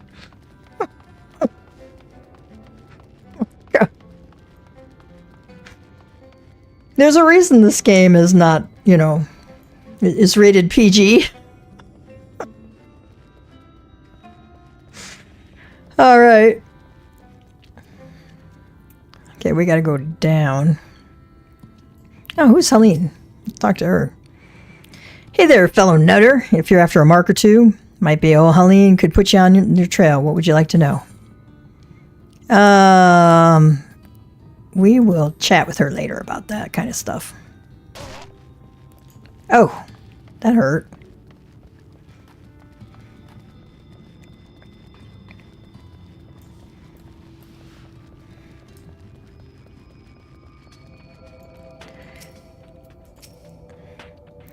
This spot looks like it could use a bit of work. Can you ready the tools for me?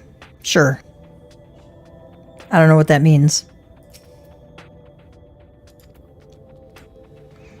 Open the toolbox next to Jarek. Okay.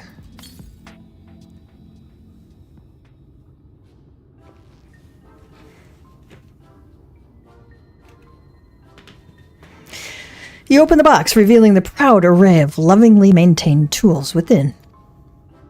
Brilliant! Now, if you could hand me what I need as I work, that would be a help. In this case, well, this bolt is loose for one matter. Can't have that. I'll need to tighten it.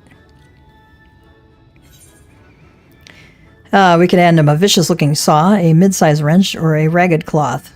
Let's hand him the saw.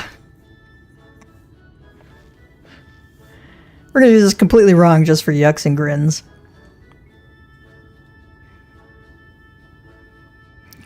That's not how this works. That's not how any of this works.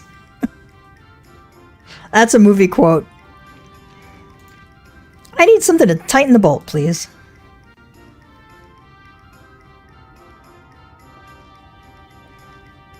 I can't remember what movie it's from, but I'll look it up, see if I can find it. A ragged cloth. Let's hand him that.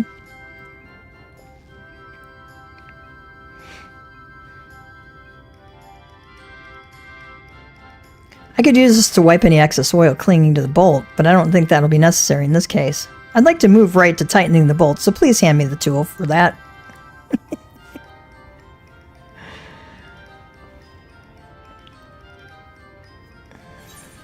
Let's give him a mid-sized wrench now.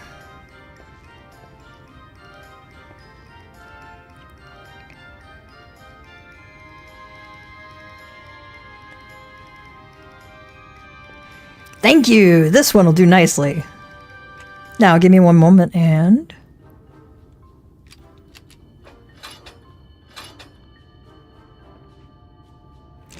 There! I don't see any other problems there, so let's continue along the track.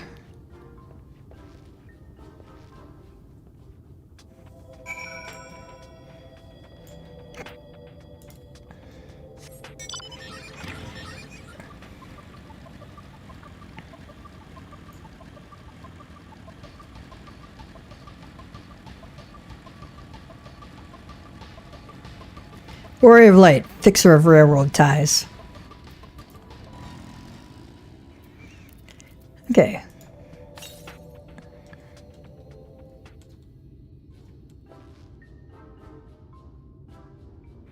You set down the toolbox, the muscles of your arms enjoying profound relief, and open it once again.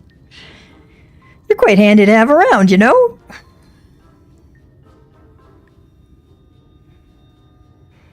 As to the lamp there, these aren't often necessary these days, but if we're going to do this, we might as well do it properly.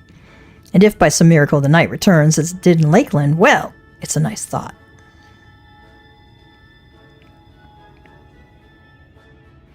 Anyhow, a bit of this post seems to have splintered. Whether its lamp is to be lit or not, we wouldn't want those little pieces of wood jabbing the next person who came through here to do maintenance. I'll need to sand it down a bit. We can hand him a bulky saw, a heavy hammer, or a rough file. Let's hand him the saw.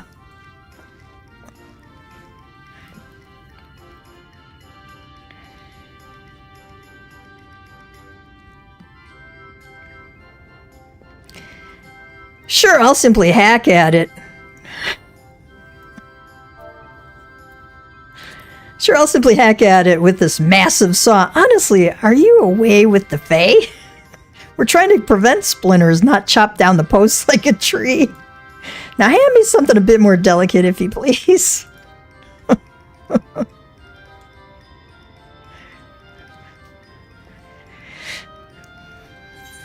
Heavy hammer.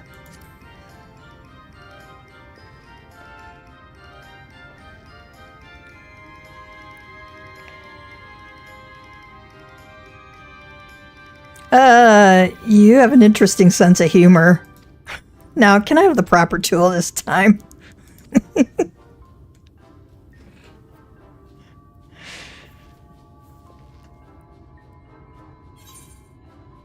A rough file.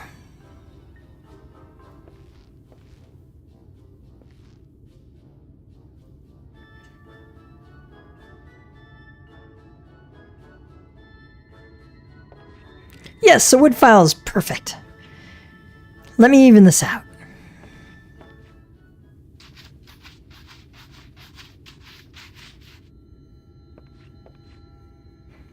That should do it. I'll bring some varnish along next time to finish the job. I haven't spotted any other problems, so we can move on along now. Unless you'd like to take in the view of the tracks from here for a bit longer. It's breathtaking, I know. Mining has always been the primary vocation of folks in the Hills of Amber, you see, but after a certain point they had dug up everything that could easily be reached and carried back by manpower alone. It was then that the Nabath Empire struck upon the idea of the Talos, which they had seen at work abroad. At great expense, the Nabath brought the Mistel engineers who specialized in Talos here to the hills, and wouldn't you know it, the mining industry picked right up again.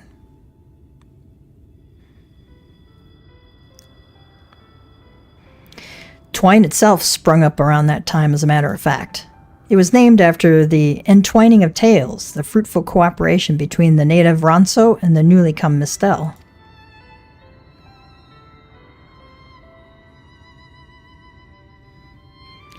But that, like so much else, fell apart in the wake of the flood. The Mistel left, taking their knowledge with them. It was 15 years ago that the last of them, the folks from Daedalus Stoneworks, took off for Yulmore. And now no one remains that can repair and operate the Talos. But there's no use in lamenting what can't be changed, and there's one more thing we need to do while we're out here, so we might as well get to it. Vultures occasionally make their nests on the tracks, you see, and it falls to us to remove them when they do. The creatures are angry when disturbed, which is natural, but nevertheless danger to anyone passing by. It's not my favorite task, to be honest with you. As you may have noticed, I'm not terribly suited to confrontation. That said, would you follow the tracks north and remove any nests you find for me? I'll keep an eye on things from here. I'll watch you while you work. Alright, remove nests and slay any desert vultures that appear. We got 3 of them we gotta take care of.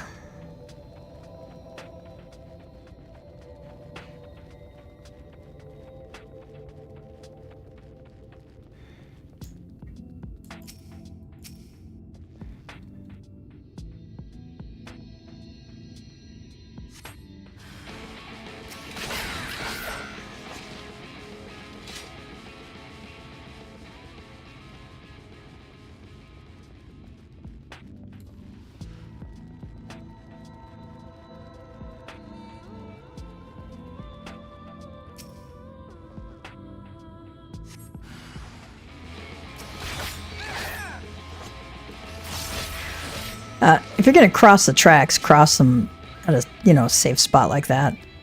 Okay? So you don't fall down between like I did one time.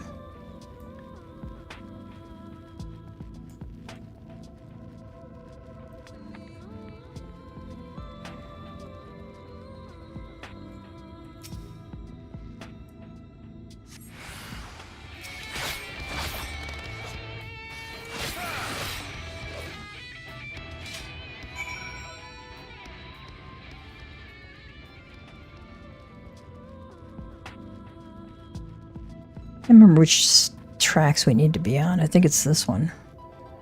Yeah.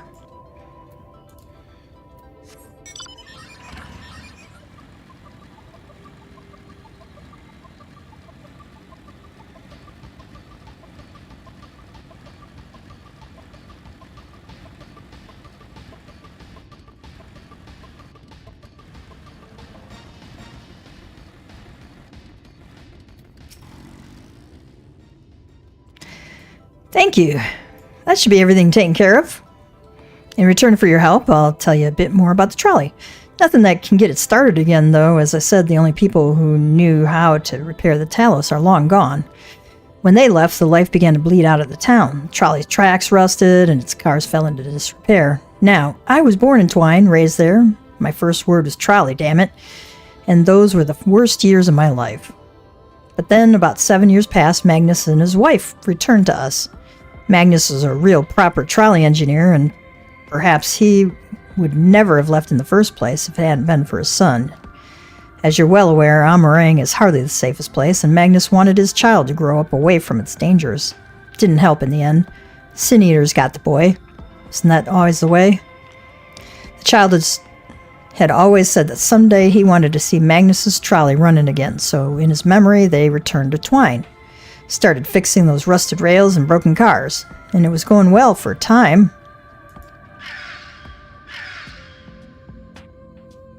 Wicked white vultures. Are they back for revenge? Never mind, I don't want to find out.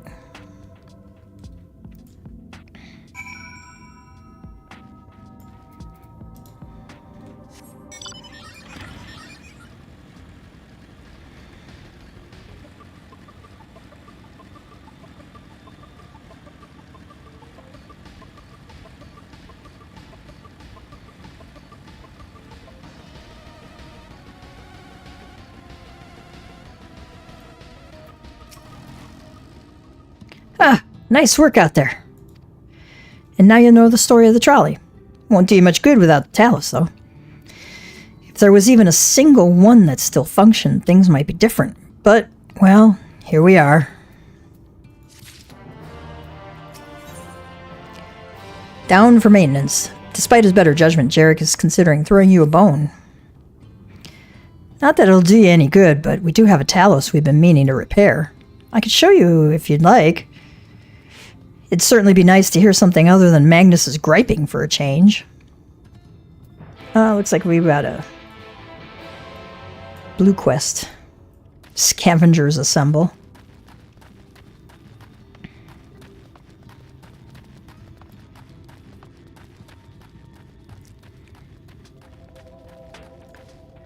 Quick-witted scavenger. Yep, that's an ether quest. Quick-witted scavenger is concerned for his friend's safety. Oh, my poor friends, left to be eaten by horrid beasts. I feel terrible about running away, but what choice did I have? No point in all us getting killed, is there? Finding someone to go in and retrieve the bodies, rescue them, would absolve me of the blame, yes? If you could go to the ruins of Kelk to look for 2 more scavengers, I would be very grateful.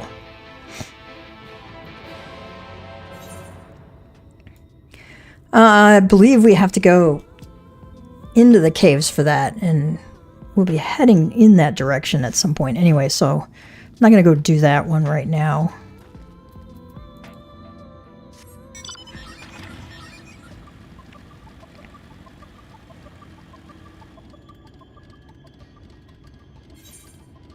Making sure we don't have any other blue ones we need to pick up.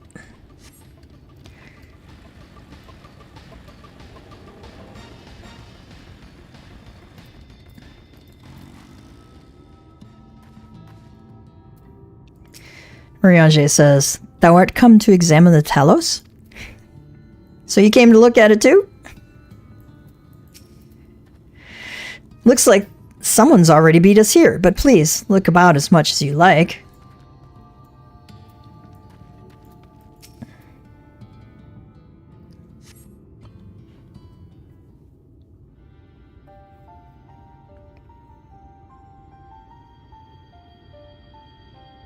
Riange says, truly a most vexing state of affairs. I thought mayhap a closer examination might yield something of value.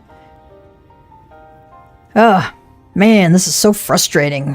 I thought if I looked at it a little closer, I might learn something.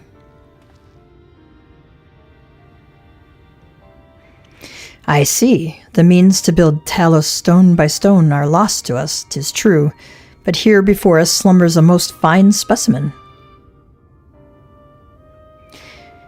So he's saying, you know, yeah, I mean, the ability to build one might be lost to us, but this one's just fine. Indeed, were it not for a few minor failings, it would be in working condition. You know, there's just a couple of things that keep it from doing its job. 'Twill likely require naught but a few modest repairs and a suffusion of ether.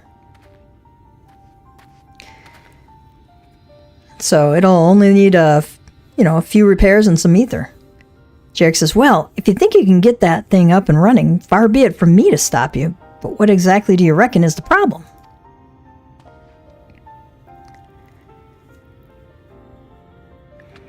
I should stress that I have performed only the most cursory of examinations, though such arcane constructs are not wholly unfamiliar to me. As I did suspect from the first, it is host to a network of veins through which ether floweth freely. Okay, I should tell you up front that I've only looked at it, surface, given it a surface kind of examination. I haven't delved into it too deeply. And even though these constructs aren't unfamiliar to me, and as I suspected from the beginning, it has a network of veins where ether flows through. Or so it would, if it were it not for several fractures which now impede said flow. Okay, so the veins of ether would work if there weren't some fractures blocking it. How in the hells did you get all that from just a glance? I take it you've thought up a solution as well, then? To bridge these fissures requireth the material highly conductive to ether. Once in place, I believe it will be possible to restore the Talos to life. Okay. So to get around these broken spots, we need some material that can conduct ether, and once those are in place, I think it'll be possible to restore this Talos to working order. Might I prevail upon thee to acquire that which we require? So, this is Riange's way of saying, hey, would you help me, please? In as many words as he possibly can. Not far beyond the walls of twine dwelleth a creature of living stone, the debitage. Full sure am I that stone from such a being would prove most suitable for our needs. Okay, so not far away from Twine's walls, there's a creature of living stone, the debitage. I'm pretty sure that stones from that creature would, be what we need. Gav says, yep. Riange, very good. I shall have Thancred and Minfilia attend me in the remaining preparations. I spied but 3 obstructions to the flow of ether in the Talos, and thus would I ask you provide 3 stones of the debitage. All else will be made ready upon thy return. Okay. So I'll have Thancred and Minfilia help me prepare the rest of it. I saw 3 fractures in the flow of the ether, and so I just need 3 stones from the debitage, and we'll get everything else ready while you go do your thing.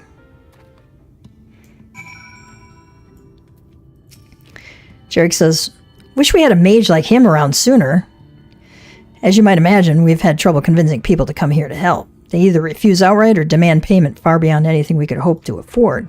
It's why we've made such little progress in repairing the Talos. We've pored over every scrap of paper left behind by Daedalus Stoneworks, hoping we might learn how it's done, but there just isn't enough. Urianger says, "Worry not, Gav. Preparations here will be complete ere long." "Don't worry, man.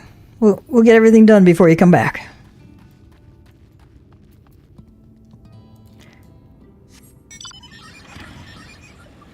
Let's go kill some walking rocks.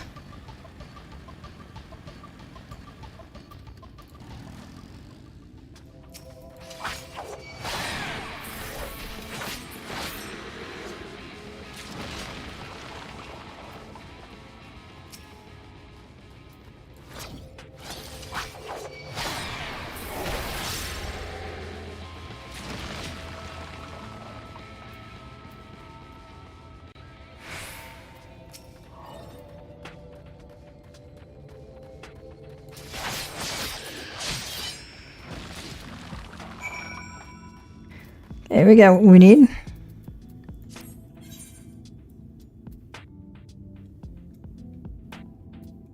I'll just pour it back up there.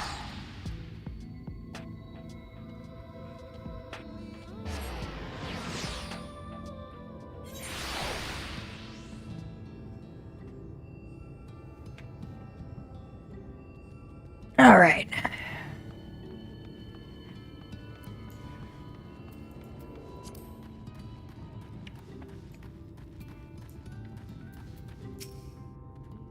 Jake says, oh.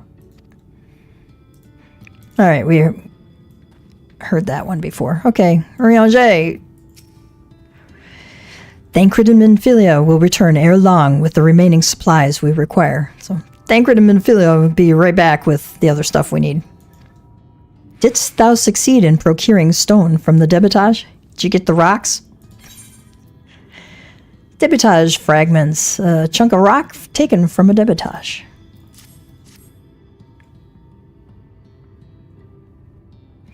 Fine specimens, one and all. You have my thanks. We need now but wait for Thancred and Minfilia's return. Hey, these are good-looking ones. Yeah, thank you. Now we only have to wait for the other two to come back.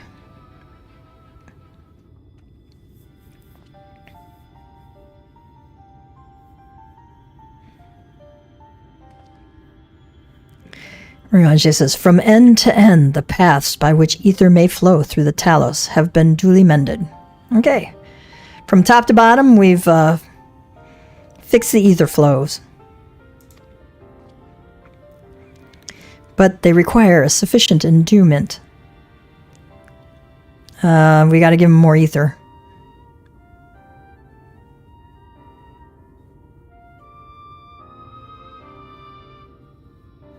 I think it was just watching. It's not moving. Strange, the core refuseth to stir. I fear the condition of this Talos is more dire than I previously surmised. Well, that's weird. The core didn't, fire up at all. I think the condition of this Talos is a lot worse than I previously thought. As a heart driveth blood through a man's veins, so doth the core ether throughout this massive frame. Failing its repair or replacement, the Talos cannot be restored. Right, so just like the heart, pumps blood through a man's veins, the core pumps ether through the Talos's frame. Without repairing it or replacing it, this one can't be restored. So it was the heart after all. Urianger said, "Thou didst foresee this outcome? You knew that?" Well, no, not exactly. We've never gotten this far in trying to repair it, so we had no way of knowing the heart was the real problem. We tried to find another, in case things turned out as they are now, but... Jarek? This isn't really my story to share. Please, Jarek, if something went wrong, maybe we can help.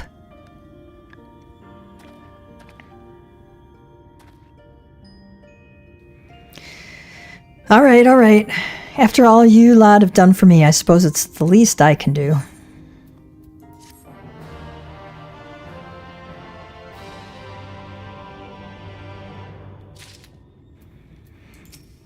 Raja says, though the talus yet wants for a beating heart, it would appear thine efforts were not for naught. So, alright, even though it needs a heart, you were a big help.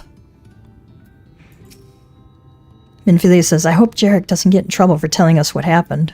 So, and Thancred, Ryanje does this bow of thanks, you know?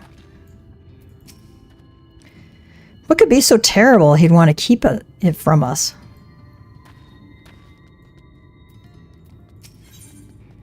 The truth hurts. Jarek may come to regret his next decision. Oh, I missed that. Jarek says, right then, the Talos, their hearts cannot be made of just any stone. You need a special sort with sufficient ethereal conductivity. Both it and the other materials used in the construction of Talos bodies were mined in the same place. That place, of course, being here, the Hills of Amber. And it was 3 years ago when she... No, I can't. I'm sorry, but you'll have to hear it from Thaf or someone else. Gav's going, wait. Thancred says, back to the tavern then.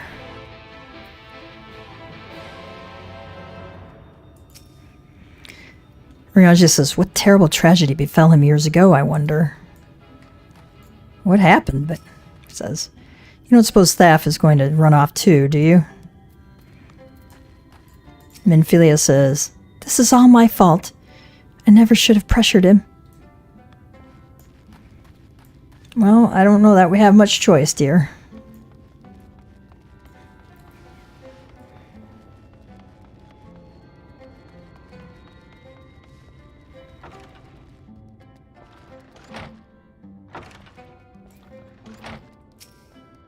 Theft is still here, eh? You can ask again, but the answer's the same. Our trolleys are... What? God damn it, Jarek. You could have at least finished so I wouldn't have to clean up your mess. Seeing how you made such quick progress in fixing that Talos and all, he was probably thinking you could help change things around here. And I think he may be right. Gather your friends and I'll tell you what you want to know.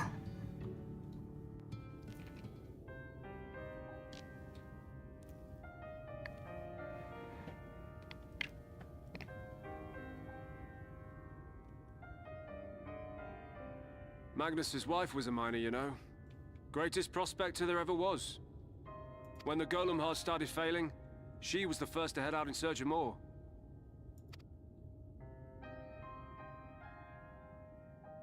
Problem was, most of the veins ran dry ages ago, and finding fresh ones to tap's only gotten harder.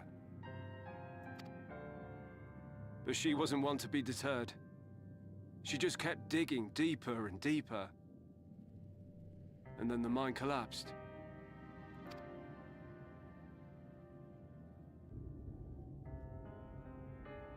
We labored day and night to clear away the rubble, but it took us 2 months to find her.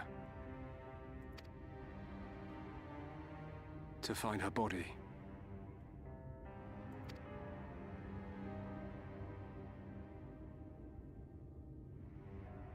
Magnus has never been the same since.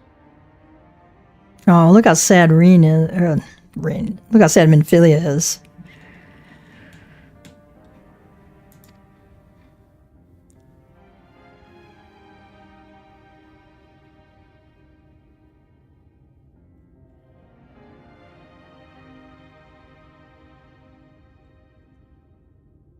Where is he, if you don't mind my asking? Ah, yes, well, if he's not here, there's only one other place he'd be.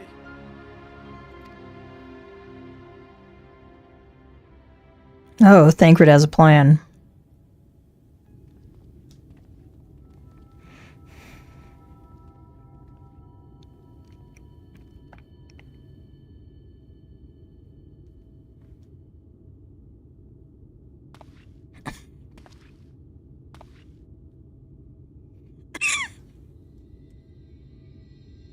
What? Oh, you again. How many times must I tell you? The trolley won't run! We'd be better off dismantling the damn thing and selling the parts for scrap. Now, piss off back to wherever you came from. And don't let me catch you around here again.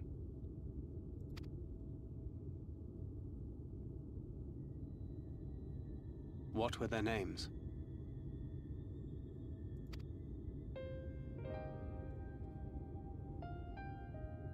My son was named Skuli.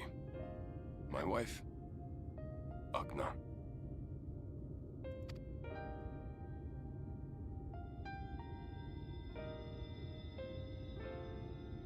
Being here with them, it beats going home.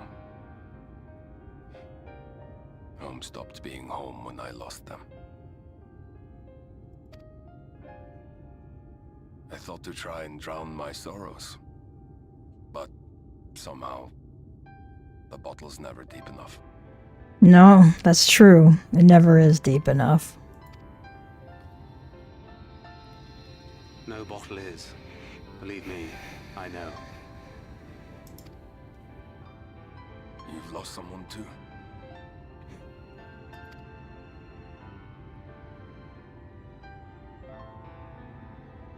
Not like you. Not my own flesh and blood. I grew up an orphan, so I never really knew what family meant.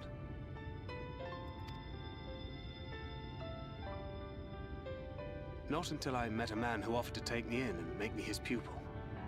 He was a kindly soul, always looking out for me, like a father. Not that I appreciated that at the time, or anything else for that matter. Just talking about Louis Weather.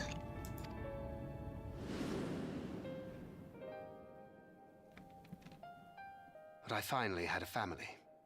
And then I robbed a young girl of hers.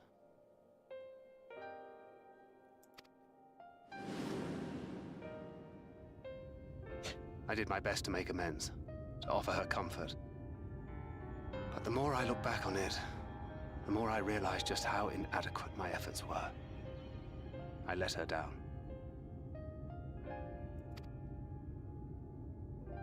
That is why I refuse to let her legacy die.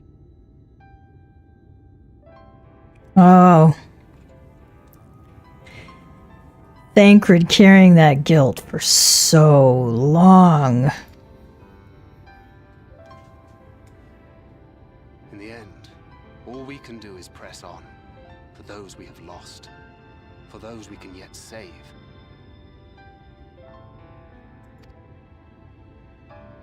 And that requires your Talos. Please, Magnus. You are our only hope of reaching Nabarth Areng.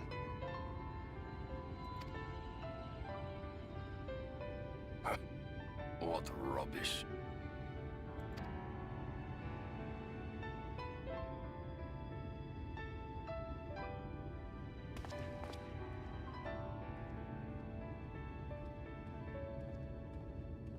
She's not gone. No matter what you say or believe, she's not.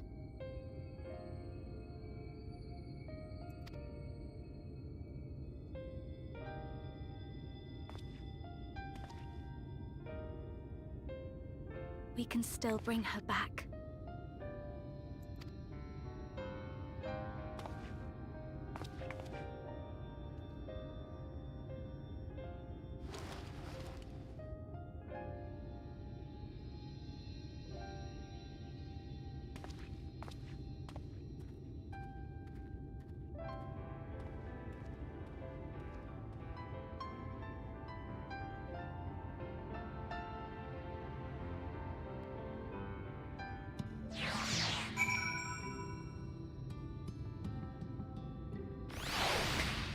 I think he did that to let her know how much he cares, right?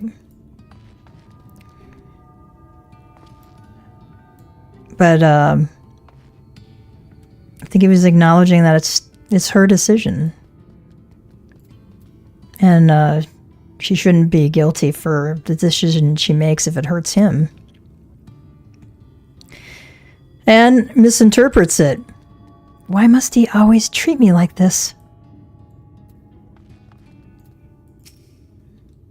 I wish there was more we could do for you, I truly do, but after Agna's accident, no one is allowed near those mines. What's Magnus gonna say to us? Not for those damn Talos, she'd be alive, yeah, I know.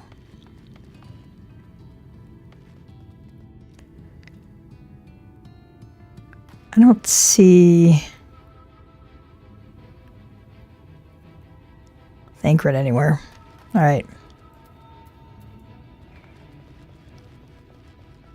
Oh, we can't go in there. Okay. Full well do I know the pain of loss and how heavily it can weigh on one's heart. Yeah, he does. He does.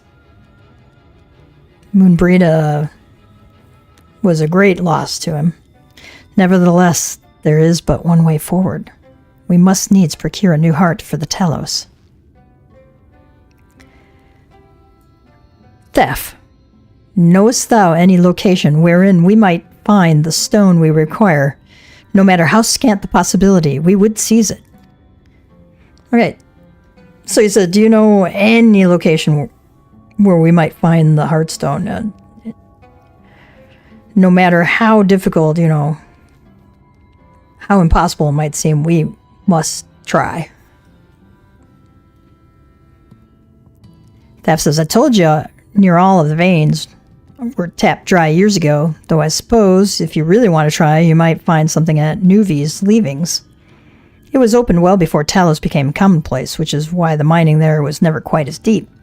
When you get there, look for Guthjon and tell him I sent you. But don't be surprised if he tells you the same thing. Urianger says, thine assistance is most appreciated. And, you know, he bows in thanks. Gav, I think it best Thancred join thee in this search. Though he wouldst be quick to deny it, his heart is in turmoil, and his thoughts clouded. Alright, Gav, I think it's best if Thancred goes with you on this one, even though he deny it, you know, his heart is, you know, in turmoil and it's affecting his thinking. 'Twould be unwise to ignore his distress. Would be unwise to leave him alone with his mind in turmoil for sure. Does she have anything else? Why must he always treat me like this? Okay.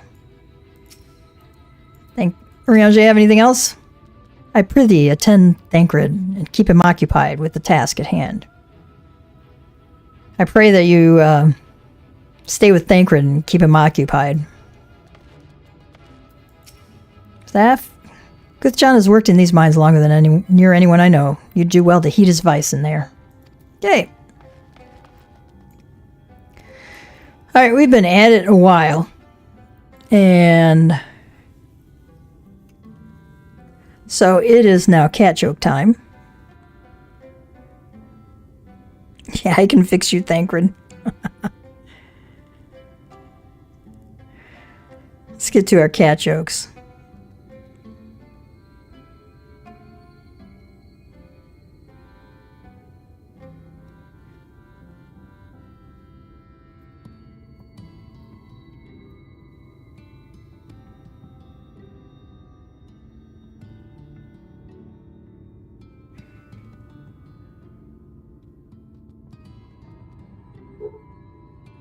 That's my dog barking out there.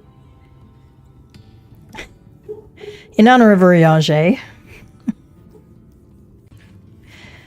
what's a cat's favorite Shakespeare play?